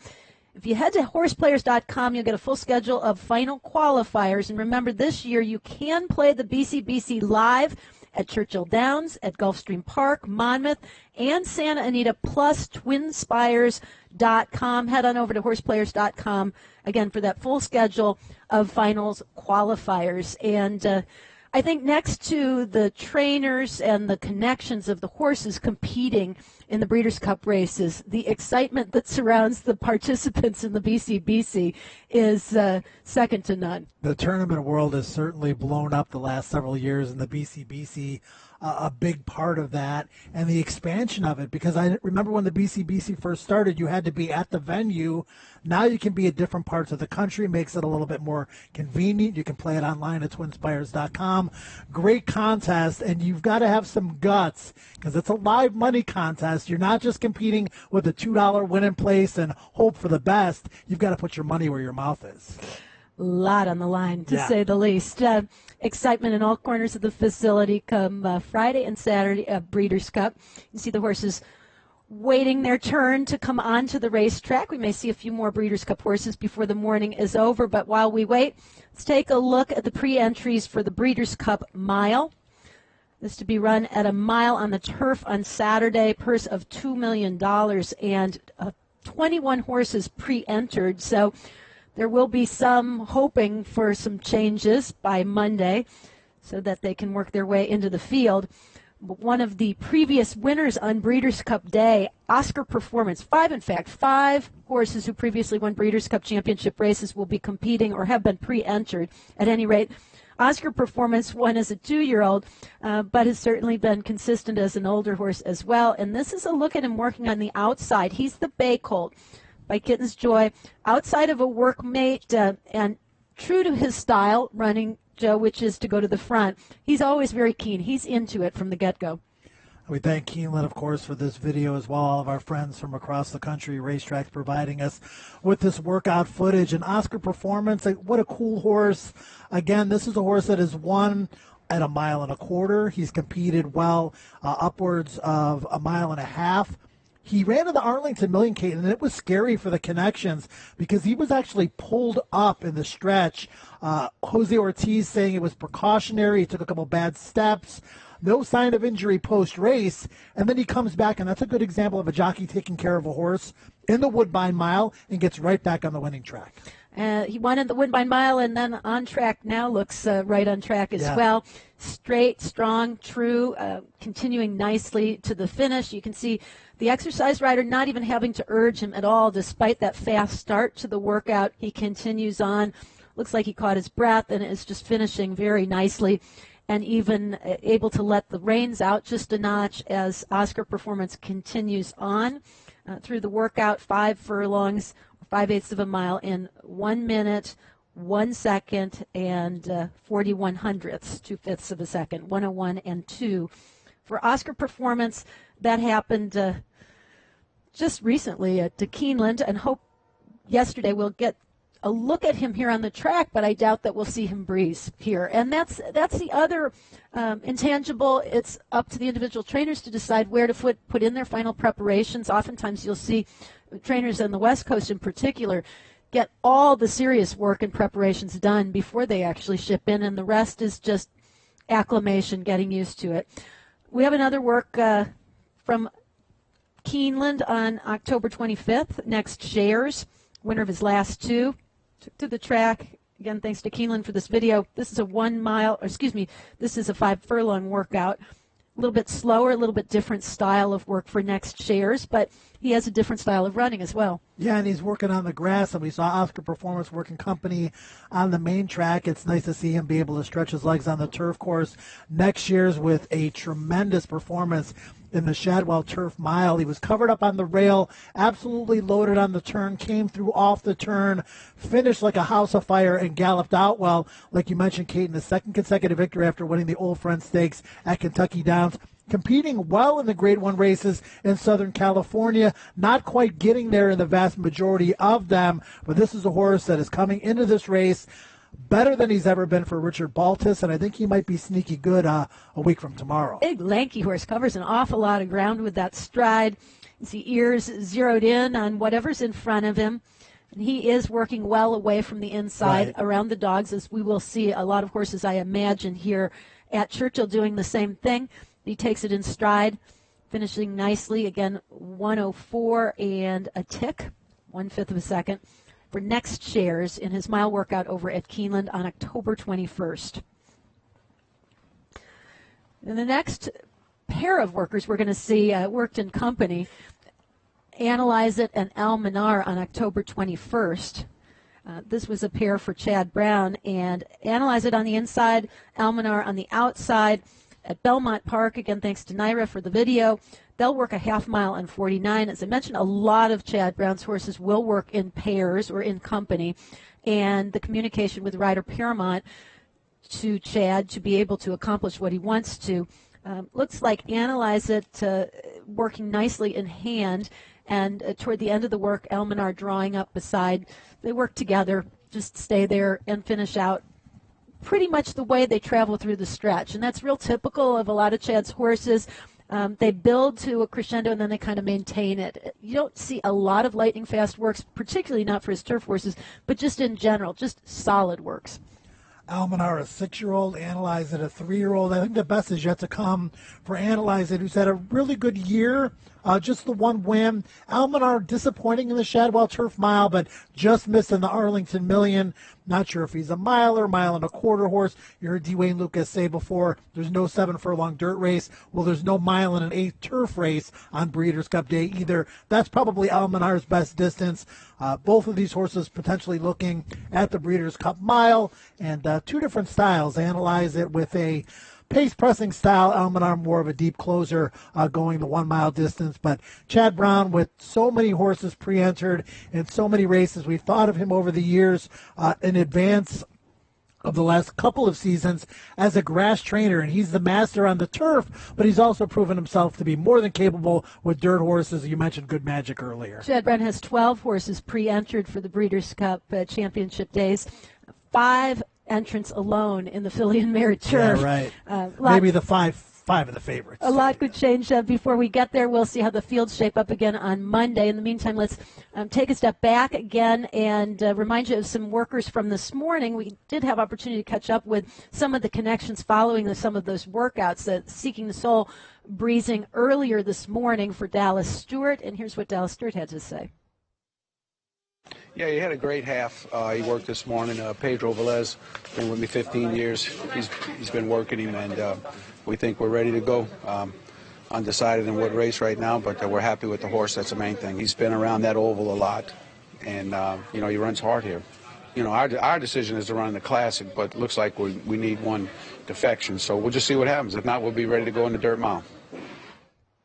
There's a few I know that would really like the shot to get to run that are sitting on the outside looking in, but a lot can change. Seeking the Soul among them, Guinevere is another that is awaiting an opportunity, but it looks like he might get it. Both of those horses are deserving, right? But that just goes to show you the depth of the 3-year-old division and the older horses when combining the two. Guinevere, Seeking the Soul, both very accomplished. Seeking the Soul particularly here at Churchill, where he won the Grade 1 Clark last November. If Seeking the Soul goes in the dirt mile, it's a one-turn race. He would be more of a finishing punch type of horse in that race, where in the Classic it would be more of a grinder.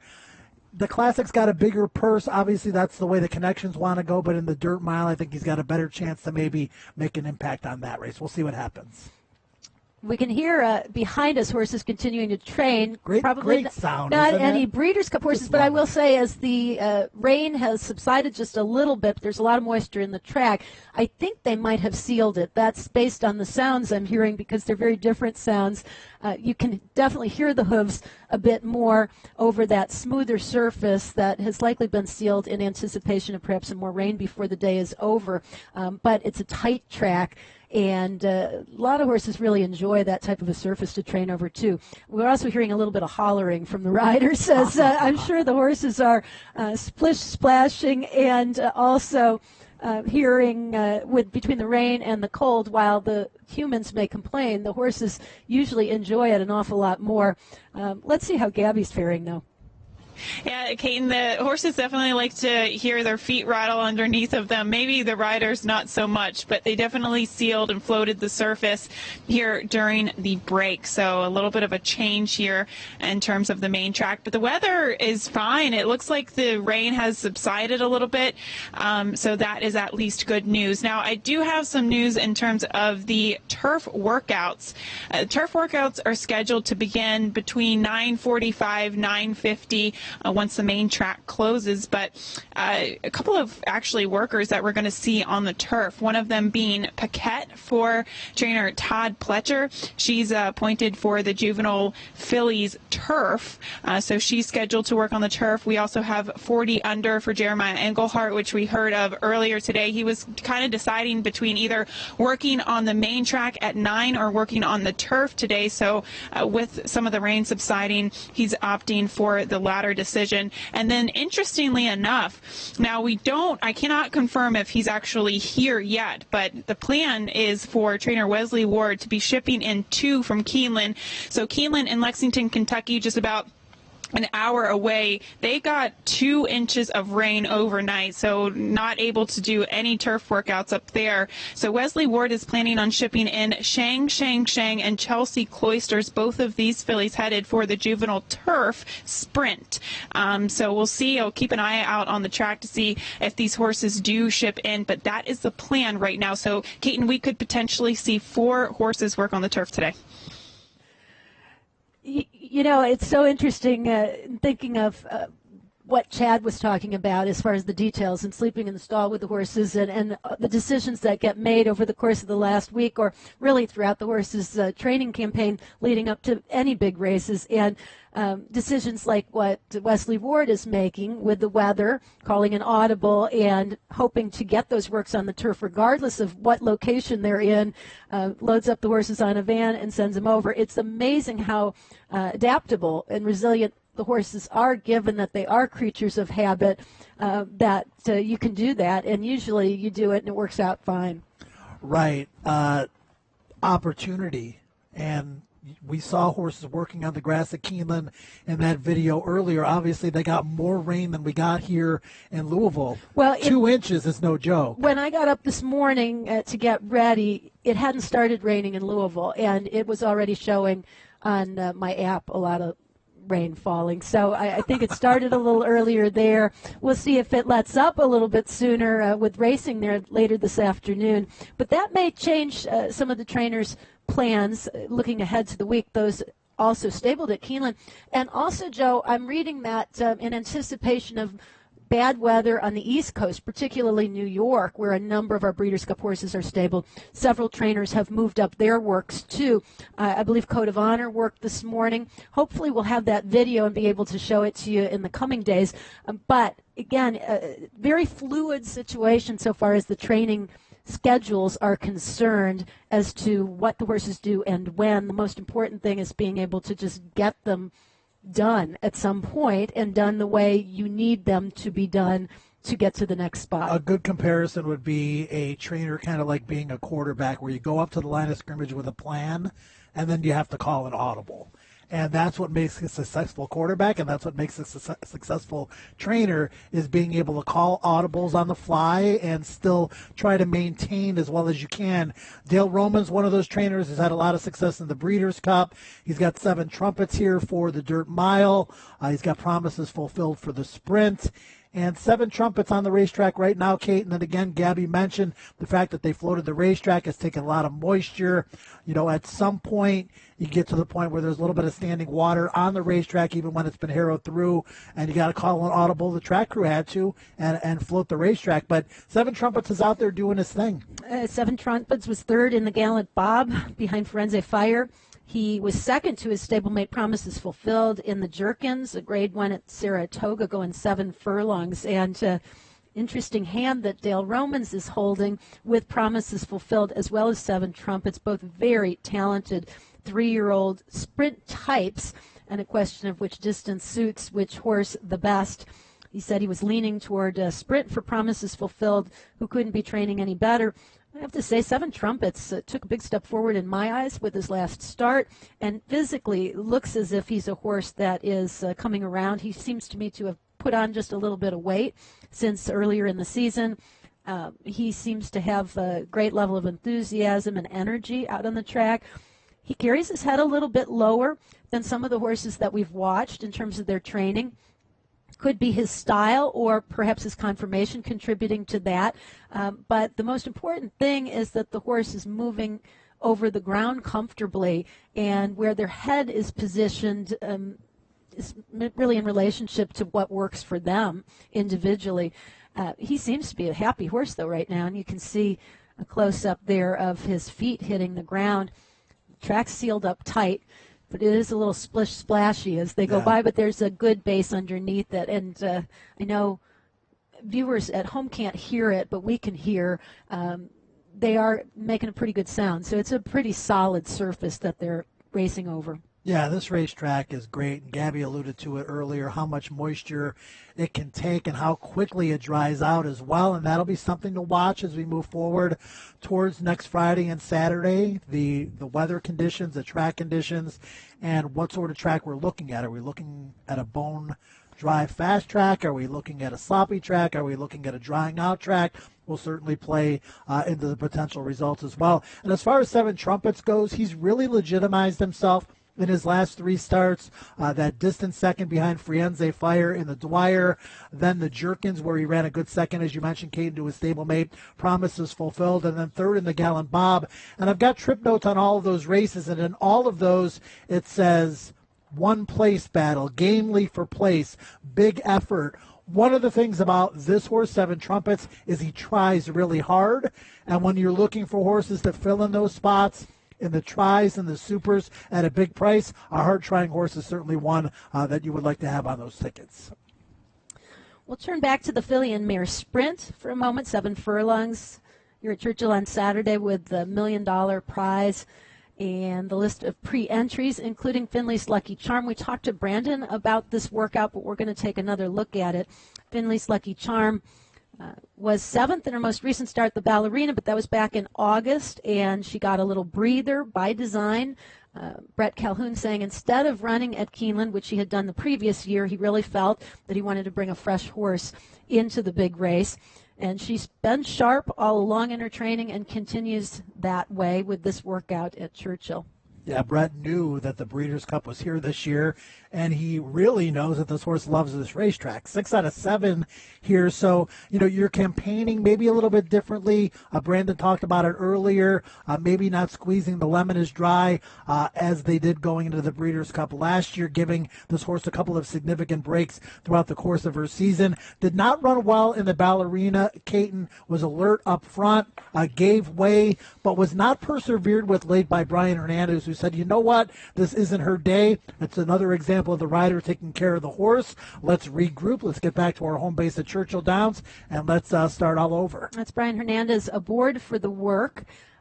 We caught up afterwards with both Brian as well as trainer Brett Calhoun, who, as we mentioned, has 2 Breeders' Cup victories to his resume. She's a fast filly, breezes fast usually. It's kind of the way that she does it that impresses us. She did it very, very easy, well, like you said, well within herself. That was just a little stroll for this morning. The gallop out was very strong, so it was everything we were looking for. Last year we had won a win in your end race 4 weeks out, and I think it just took too much out of her. This year we're coming into the race here at Churchill. We're fresh. We hadn't run since Saratoga, so she's had some solid breezes over the racetrack, and she seems to really like it here. So we're coming into Churchill, one of her favorite places, with a fresh horse, a fresh, happy horse. It's in a situation where she's a very fast filly, used to running on the lead. Now it doesn't really matter. You get in a race like this, there's tons of speed, and if she's able to work out the right trip, turning off and sitting doesn't bother her at all. She doesn't mind being hooked. She'll turn off. She's just she'll do more things now. She'll rate, relax, and I think that's the biggest change in her the last year or two. That's the filly and mare sprint again, with the purse of $1 million and a lot of dreaming going on in that group. Marley's Freedom expected to be favored in that what has been feast or famine, I'd say, for the favorite players. Yeah, Marley's Freedom, the deserving favorite, but a lot of horses that are more than capable in that race. And again, we talk about the draw on Monday, 4 o'clock. It's going to be pivotal for obviously the vast majority of these horses where they're drawn. Is their speed drawn outside of them? Are they drawn inside the speed? Then we can start to visualize how we think the races are going to play out. But Marley's Freedom's got a great style, and the versatility certainly comes into play in a sprint race like this one. Let's shift gears and talk a little about the Breeders' Cup Turf with a purse of $4 million. It's the Longines Turf at 1.5 miles. A test for some, but the lineup includes some all-stars so far as the distance is concerned, and stars in their own right so far as what they've accomplished enabled. Back-to-back Arc de Triomphe winner, the Game Mare, will make the trip, and as Gabby Gaudet reported earlier, along with several other Euros likely to be shipping today, flying here. We could see them on the track training as early as Monday, depending on how things go through quarantine and through their travels. We mentioned Chad Brown's dominance on the turf. He has won in this group, and that might be all you need. You never know. Robert Bruce, winner of the Arlington Million, breezed at Belmont Park on the 21st of October, 5 furlongs in a minute, 77/100ths. He's in company. He's on the inside. And again, I'm quite certain the instructions to try to stay together, but you also want to see a nice finish. This horse had a nice finish in the Arlington Million when he won from off the pace in a race where the early fractions were even, I would say, just uncorked a serious late rally to defeat his stablemate Almanar. And then Caton came back out of that race to run in the Turf Classic over a soft turf at Beaumont and lost to Channel Maker, who went gate to wire. But those were pedestrian fractions up front. Robert Bruce likes to have some quicker splits to run at, as quick as they can be in a 1.5 mile race. But this horse is coming into this race in excellent shape. One of those Chilean imports, this one for Chad Brown.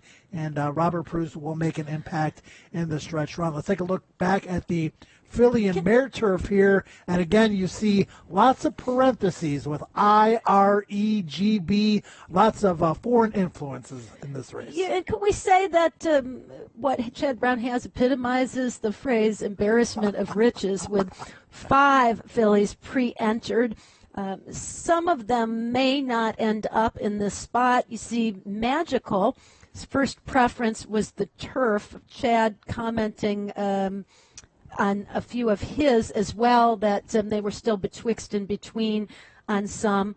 Furiously Kissed is second preference. Distaff here. I'm going to take a look at Sister Charlie, one of Chad's 5 here. Filly by my boy Charlie, 4-year-old filly, has won her last 2, the Diana and the Beverly D. In the Beverly D, she beat her stablemates, 4-star Crook and Tias, who have also been pre-entered in this race. Had a pace set by Theus, who is likely to be the pace setter again, and really ran a beautiful trip. Her workout here was workmanlike and very much like many of the others that we see from Chad Brown's horses. Yeah, Chad 1, 2, 3 in the Beverly D with Sister Charlie, 4-star Crook and Tice. Sister Charlie got the jump on 4-star Crook that day. 4-star Crook very good in her own right. You see Sister Charlie here. She hasn't raced since April 11th in the Beverly D, but again, deep closing kind of style. She has a nose for the finish line.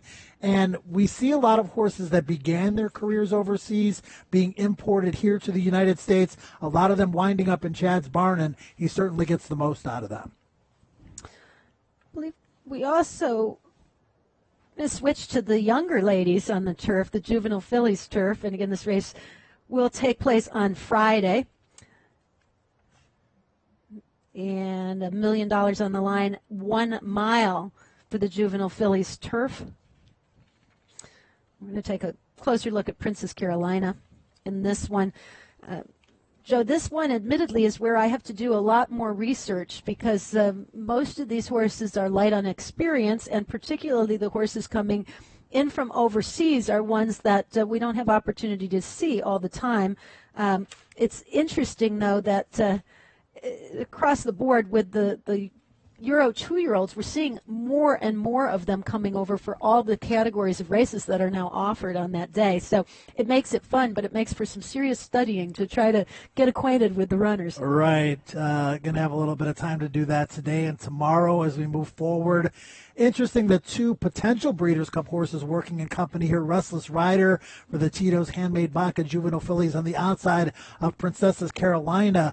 And Princess Carolina, Caton, is entered on Sunday at Churchill in the Rags to Riches on dirt, because right now she's on the outside looking in for the Breeders' Cup Juvenile fillies turf. So if it looks like to Kenny McPeak that he might get in, maybe he would potentially scratch out of the dirt race on Sunday. But if not, he's got an alternative plan, and that's what we talk about, being able to call audibles not only on the racetrack but in the condition book. The fillies both finishing well. Princessa Carolina, and we mentioned Restless Rider. We'll take a look at the Juvenile filly lineup as well at 1 1/16, $2 million for 2-year-old fillies. And you'll see a little bit more flip-flopping of horses as far as turf or dirt. If you're ever going to try it, this is the time to try, when you have $1 million or more on the line, and the opportunity to get to race being kind of the number one priority. And if you're not going to get a chance to run in one of them, but you would get a chance to run in the other, you take your chances to be sure. Yeah, good field here. We talked a little bit about Restless Rider in that recent work, coming out of her victory in the Grade 1 race at Keeneland last time out. She beat Reflect that day. Jaywalk coming in from New York off of a victory, and Bellafina, the likely favorite there. But here we see Vibrance, and she's in the Breeders' Cup Juvenile fillies as well. Mike McCarthy trains his daughter Violence. We saw her out on the track a little bit earlier today at Churchill. She was second in the Chandelier to Bella Fina, who you mentioned may go favored at post time. She was a winner before that, going 1 mile at Del Mar in maiden special weight company out of a Dynaformer mare. So the pedigree certainly there to handle the distance, and she proved in the Chandelier that the 2 turns wasn't an obstacle. Just looking around just a little bit, Right, which I would expect. Say, yeah. I would expect with some of the younger horses coming in here for the first time. I'm glad we see somebody that's looking around just a little bit, because so far all of them have been absolute pros, whether they've been here before or not, kind of doing exactly what you would like to see. She's not doing anything wrong. She's just kind of taking in the surroundings. She looks like she wants to do a little bit more than a rider's letting her do. You can see the rider's feet are toward the horse's shoulders, or racetrack terms in the dashboard, right. Usually indicates a horse taking just a little bit more hold, and not a bad sign. In fact, probably a good sign. Her head cocked a little bit as out of the turn she starts to take a look at some things. But she levels off in spots as well, and when she does, she appears to be pretty happy out there. Yeah, Gabby Gaudet with a chance to talk to Michael McCarthy earlier, who has 5 horses pre-entered, and this is a perfect example of why you get her early, particularly with these younger horses. You mentioned Vibrance maybe taking a little bit of a look around into the stands. She's going to get more and more familiar with her surroundings as the days move forward, and that's only going to help her professionalism as she gets closer to entering the starting gate on race day here. Juvenile Turf Sprint will be the first of our Breeders' Cup races on Friday at 5.5 furlongs on the turf. We'll take a look at that field and then a look back at a couple workers from earlier in the week for Wesley Ward. But the Juvenile Turf Sprint with a couple second preferences, and Wesley Ward, if there's a 2-year-old race anywhere in the world, Wesley is going to try to have a runner in it. He's got 6 pre-entered here. Yeah, crazy. There's a lot of pages in this race. I think we had 28 horses pre-entered, including 6 for Wesley Ward. First time this race has ever been run, Caton. It's the Juvenile Turf Sprint. Future Stars Friday, the first race to kick off the Breeders' Cup program. And it's an exciting race. It's going to be a great betting race. Like many of these young races for 2-year-olds on the turf side of things, the Europeans versus the Americans. And whereas all other races on the Breeders' Cup program, both days, have a starting field of up to 14. The Juvenile Turf Sprint will be limited to 12 because of the distance and the configuration of the turf course. So that makes that preference list even more important and significant with horses moving up or listed in order of preference. So if there is a defection from the body of the group, then they would move up in order off of that preference list. The others are listed alphabetically, by the way. Moonlight Romance is on the inside, Stillwater Cover on the outside. This was at Keeneland. Thanks, Keeneland, for the video, October 21st. And you're going to see that one is just a little bit faster at the end than the other. But I think that's by design as far as where the horses are breaking off, with Stillwater Cover to the outside behind Moonlight Romance, maybe needing a target to kind of run at, and Moonlight Romance being just a little bit more keen and interested from the get-go. You see Stillwater Cove, you see her stablemate moving up to the outside.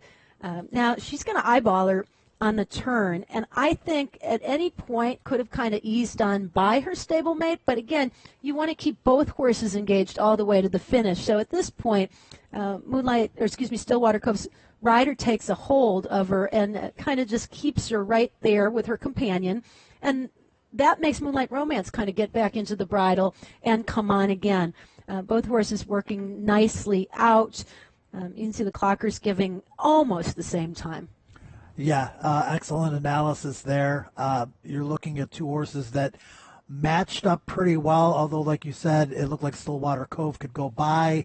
And it's another just interesting aspect about how trainers go about matching up their horses in the morning and try to match up who's going to train with who's going to be inside, who's going to be outside, the purpose for doing it. And here's just another example. And we heard earlier from Gabby Gaudet that it looks like Wesley Ward is going to send a couple more of these horses in Cheng and Chelsea Cloisters here to Churchill so they can get a little bit of work on our grass course here this morning. Hopefully get to see those Strike Silver. Another one coming in from the Juvenile Turf. Strike Silver for trainer Mark Cassey. He's a winner of 2 of 3 starts. Most recently won over at Keeneland in the Indian Summer. And a pretty explosive race for Strike Silver and a departure from the way he won when he broke his maiden. He was on the dirt and on the lead. In his turf debut, which was the Indian Summer, he was absolutely flat-footed and bumped around at the start, unable to gain any position in the early races. Julien Leparoux, his rider, just wrapped up on him and then made one unbelievably explosive stretch drive to win by a neck, but a couple jumps past the wire. It was a lot more than that. It was an amazing race visually to watch from Strike Silver. Yeah, there's a video floating around of Julien Leparoux wearing the helmet cam from this race, and you could see him break slowly and sit at the back of the pack, and then you just see that explosive turn of foot from Julian's perspective, which is really cool to watch.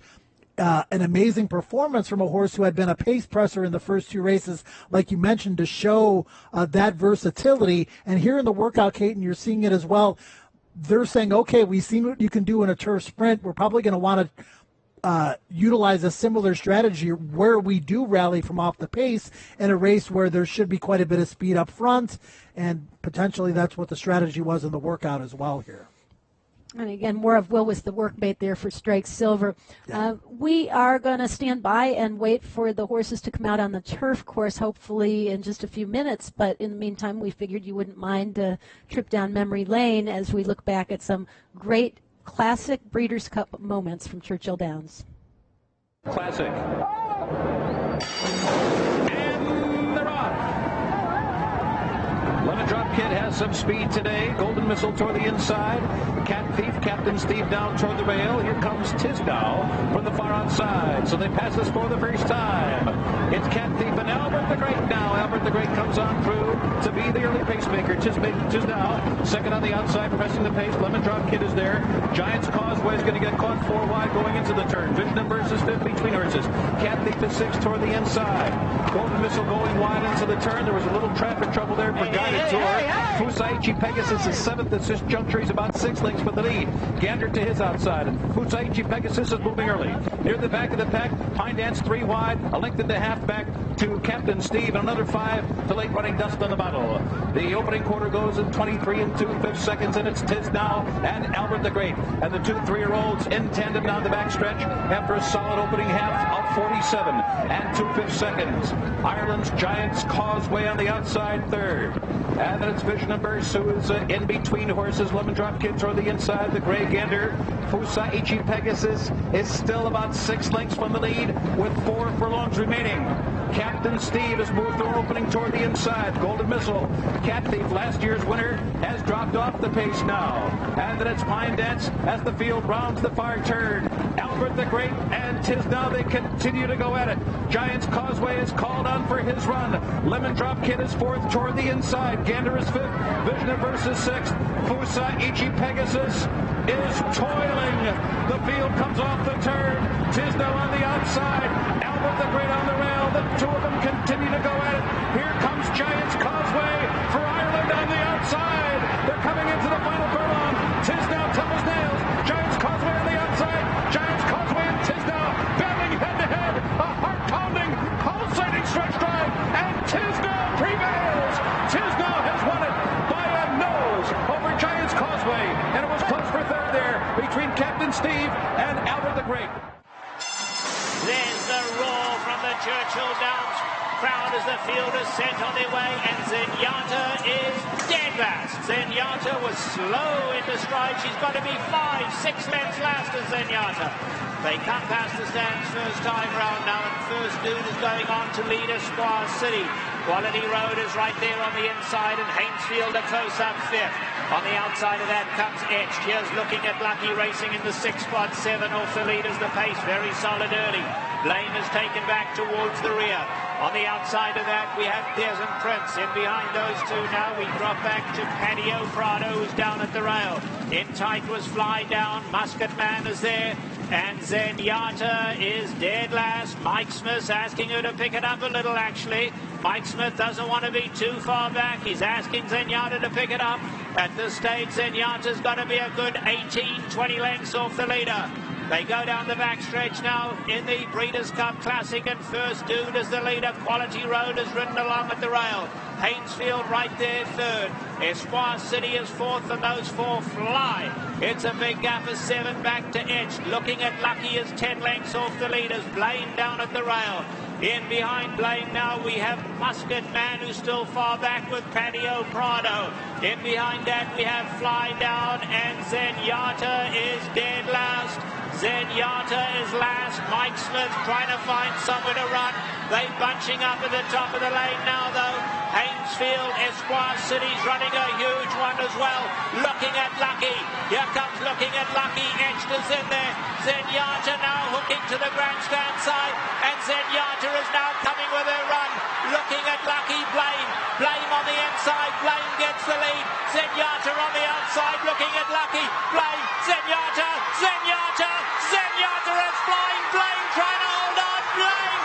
And Zenyatta.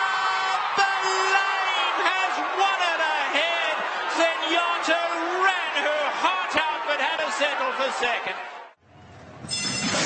There's the roar from the crowd. They're on their way. The $5 million Breeders' Cup Classic. Game On Dude got a flyer. But on the outside, Uncle Mo's right up alongside. So Game On Dude and Uncle Mo go on to lead them early. On the extreme outside to Honor and Serve is right there. Stay Thirsty's tucking in right behind them. So You Think got a beautiful spot down on the inside. He's keen to go on. He's pulling hard as So You Think. A length and a half off the leaders. Here we come back to Headache. Now here's Have de Grace. Have de Grace is racing back in 7th, but only 4 lengths off the leaders. The pace very honest early. Then we drop back to Flat Out, who's racing at the back of the leading group. Another gap of 4 back to Drosselmeyer, Ruler on Ice, and Icebox. The last two, they're 11 off the leaders. On to the backstretch they go in the Classic, and Game On Dude at a strong pace. In the second position is Uncle Mo. And on the inside, we have So You Think a close-up third. The far side to Honor and Serve is in fourth. Stay Thirsty fifth, only 4 lengths off the leaders. Then Have de Grace, Headache alongside of her. Flat Out is racing back in the 8 spot, 7 off the leaders. Then Drosselmeyer, Ruler on Ice behind that. And last by a long, long way is Rattlesnake Bridge. Rattlesnake Bridge is last. Into the turn they go. Game On Dude taken on by Uncle Mo. Uncle Mo goes looking for the lead to Honor and Serve. Makes it 3 in a line. Game On Dude battles back at the rail. Uncle Mo's right there. On the far side to Honor and Serve. So You Think crying out for room. So You Think could be dangerous. Can he get through? He's in the 4th spot. Have de Grace making her run on the outside.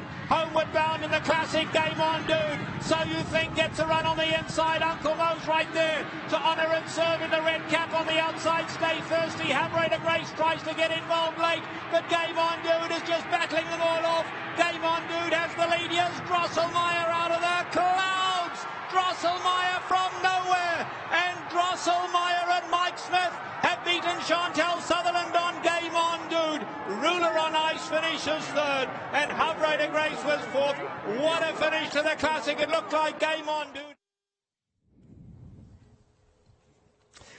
Some incredible moments to look back at, and certainly more to be created in the coming days, and not just created through the triumphs by the horses themselves, which is, of course, what it's all about, but the opportunity for fans to ride along with their horses through wagering and potentially make a life-changing score in the process, Joyce. We have a lot more ways to win in this year's Breeders' Cup with some new wagers introduced. We have, it seems like we have pick fives all over the place on every series of 5 races you can think of. Late pick fives on Friday and Saturday, and the takeout's 15%, 50-cent minimum wager. Future Stars Friday, pick 5. We'll group all the 5 Breeders' Cup races together, and then on Saturday you'll have basically an all Breeders' Cup stakes, late pick 5 culminating in the Classic. So that'll be very popular, but also a lot of fun. And if nobody picks on the earlier pick 5s, it's going to carry over. Potentially a carryover pool that could be added to Saturday's late pick 5 could be epic.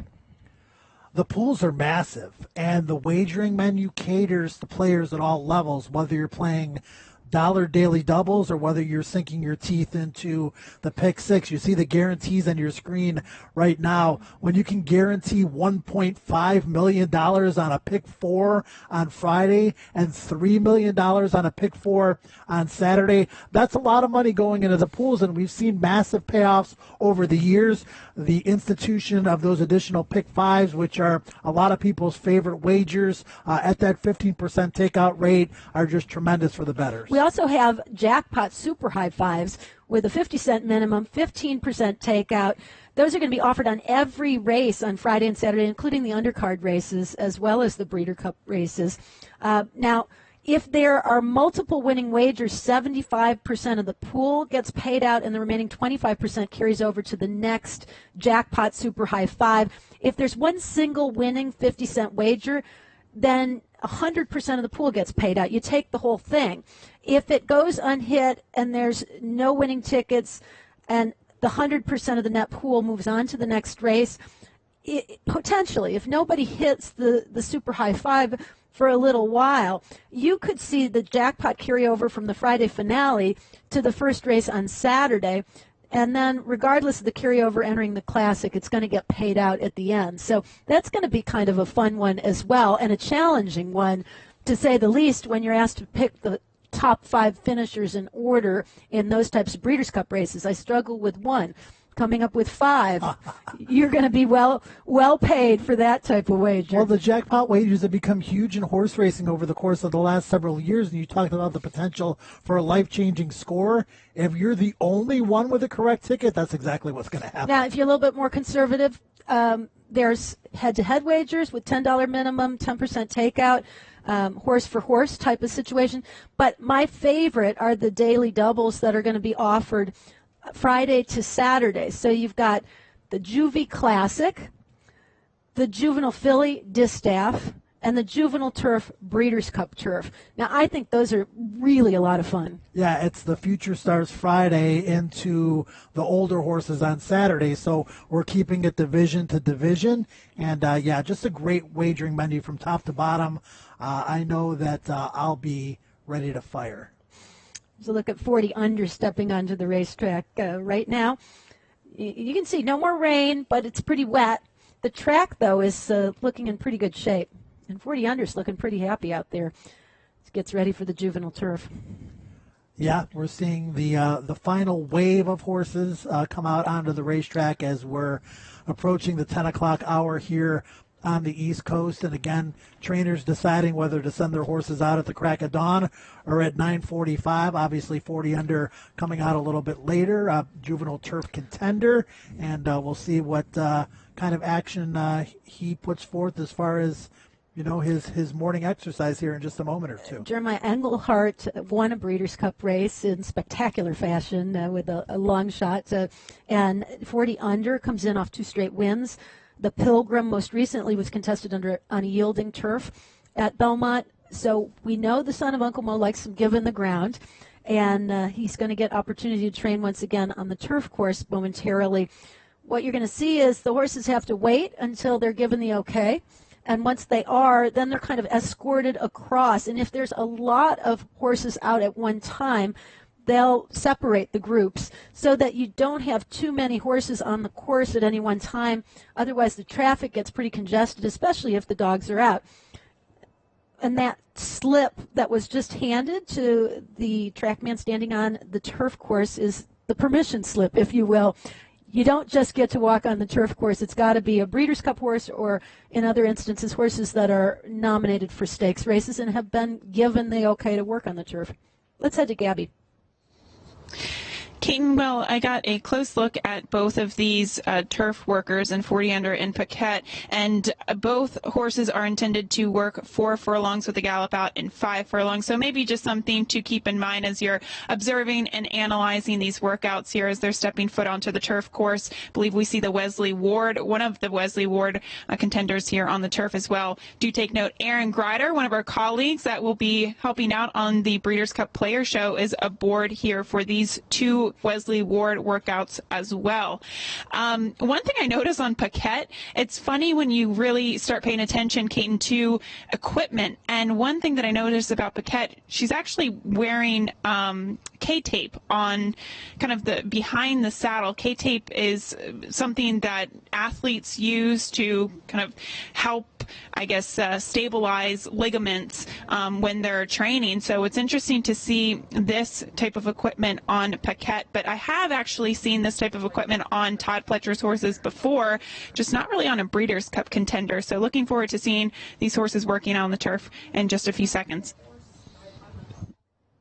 Some great insight. And speaking of equipment, you'll also see that she has a bit more around her muzzle than maybe on some of the other horses we've seen. That's called a figure 8 noseband because it is actually fashioned in a figure 8 style. It goes over the nose and under the jowl and is used for a few different purposes, but most notably to keep a horse's mouth shut, the bit in proper position, but it can also aid in breathing a little bit. Sometimes if horses tend to gasp for air or are opening their mouths, much like an athlete, this kind of just keeps it shut, keeps the bit in the proper place, and relieves any tension or anxiety that might come up so they're able to breathe more efficiently. So she's got a bit more equipment than some of the others, but it's worked pretty nicely for the daughter of Cairo Prince. She was second in the Jessamine and won on a yielding turf when she broke her maiden in September at Belmont. Again, you talk about trainers, Todd Pletcher, all the great trainers on the grounds here with Breeders' Cup horses and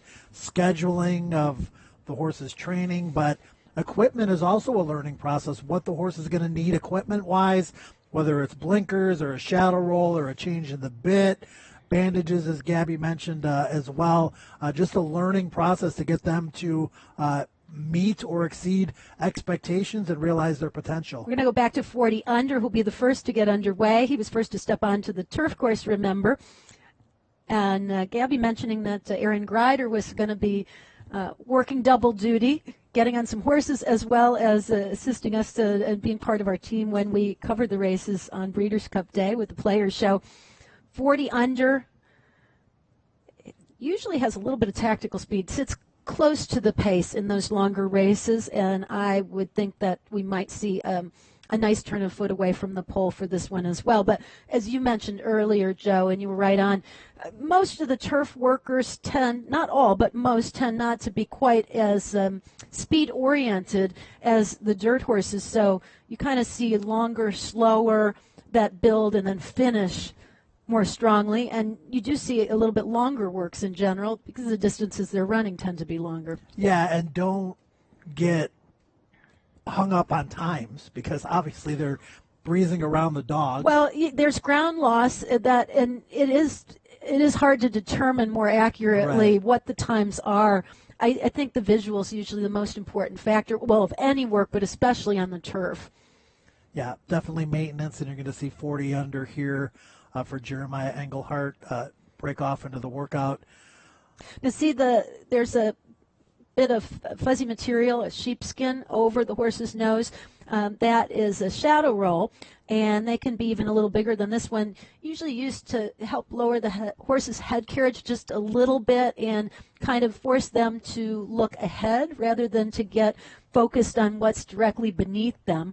Horses are real keen and sensitive to images, shadows, and such. So hence the shadow roll, just to keep 40 under's head level, maybe a little bit lower than he would naturally have a tendency to carry it.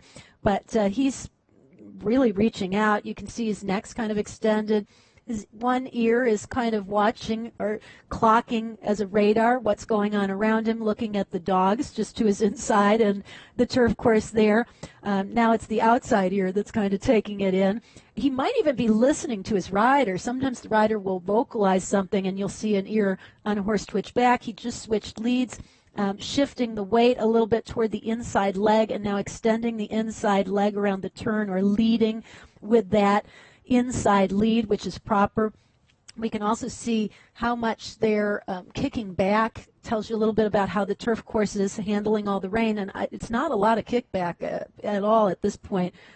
Heard them actually when they went around the turn, and that to me signals some firmness yet, despite the rain that we've had thus far. And it's interesting because we do have the portable rail here at Churchill, and there's 3 lane positions. There's home base, there's lane 2 and lane 3.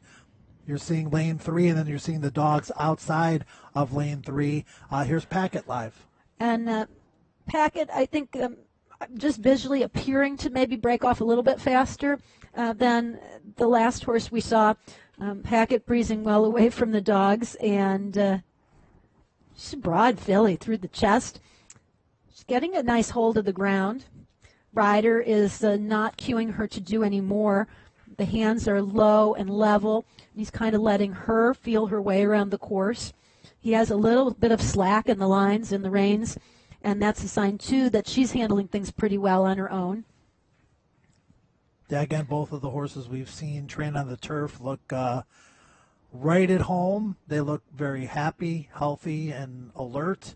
All the good signs that we've seen from the vast majority of everybody that we've seen train here at Churchill as far as the Breeders' Cup horses go. So Paquette getting nice little 4 furlong breeze there. Will be passing along those times to you as soon as they become available to us. But again, time's not nearly as important as what we've seen visually. Shang is working in company. Aaron Greider aboard Shang for Wesley Ward, and Chelsea Cloister to the outside. We're going to get a look at them just in a moment.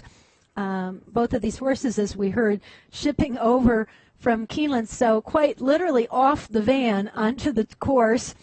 And again, on the inside is Shang and Aaron Greider. I don't know if it's a jockey on the outside, horse Chelsea Cloisters, and that can make a little bit of a difference, but it depends. Wesley usually has a full arsenal of jockeys to be working with his horses in the morning. A former jock himself, he appreciates that perspective as well as their abilities and their lightness.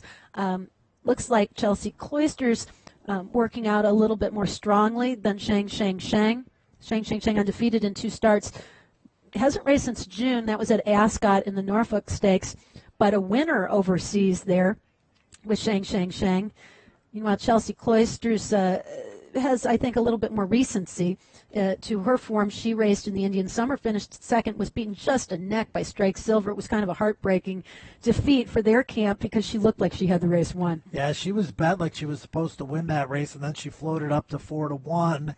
And like you mentioned, she suffered a heartbreaking defeat. She was up close to what was a fast pace up front. She led in the deep stretch and was simply run over late by Strike Silver with that scintillating stretch run of the Indian Summer. And like you said, she seemed to be going the better of the 2 in that workout. And there's Paquette leading them off the track, and I believe that completes our quartet of turf workers that were out this morning, but a lively way to kick off the countdown to the Breeders' Cup World Championship. So glad you could join us for breakfast at the Breeders' Cup. And on behalf of Joe, Gabby, Brandon, we look forward to seeing you tomorrow bright and early, 7 o'clock Eastern. Keep breederscup.com in mind for all your information and updates. And again, see you tomorrow for breakfast.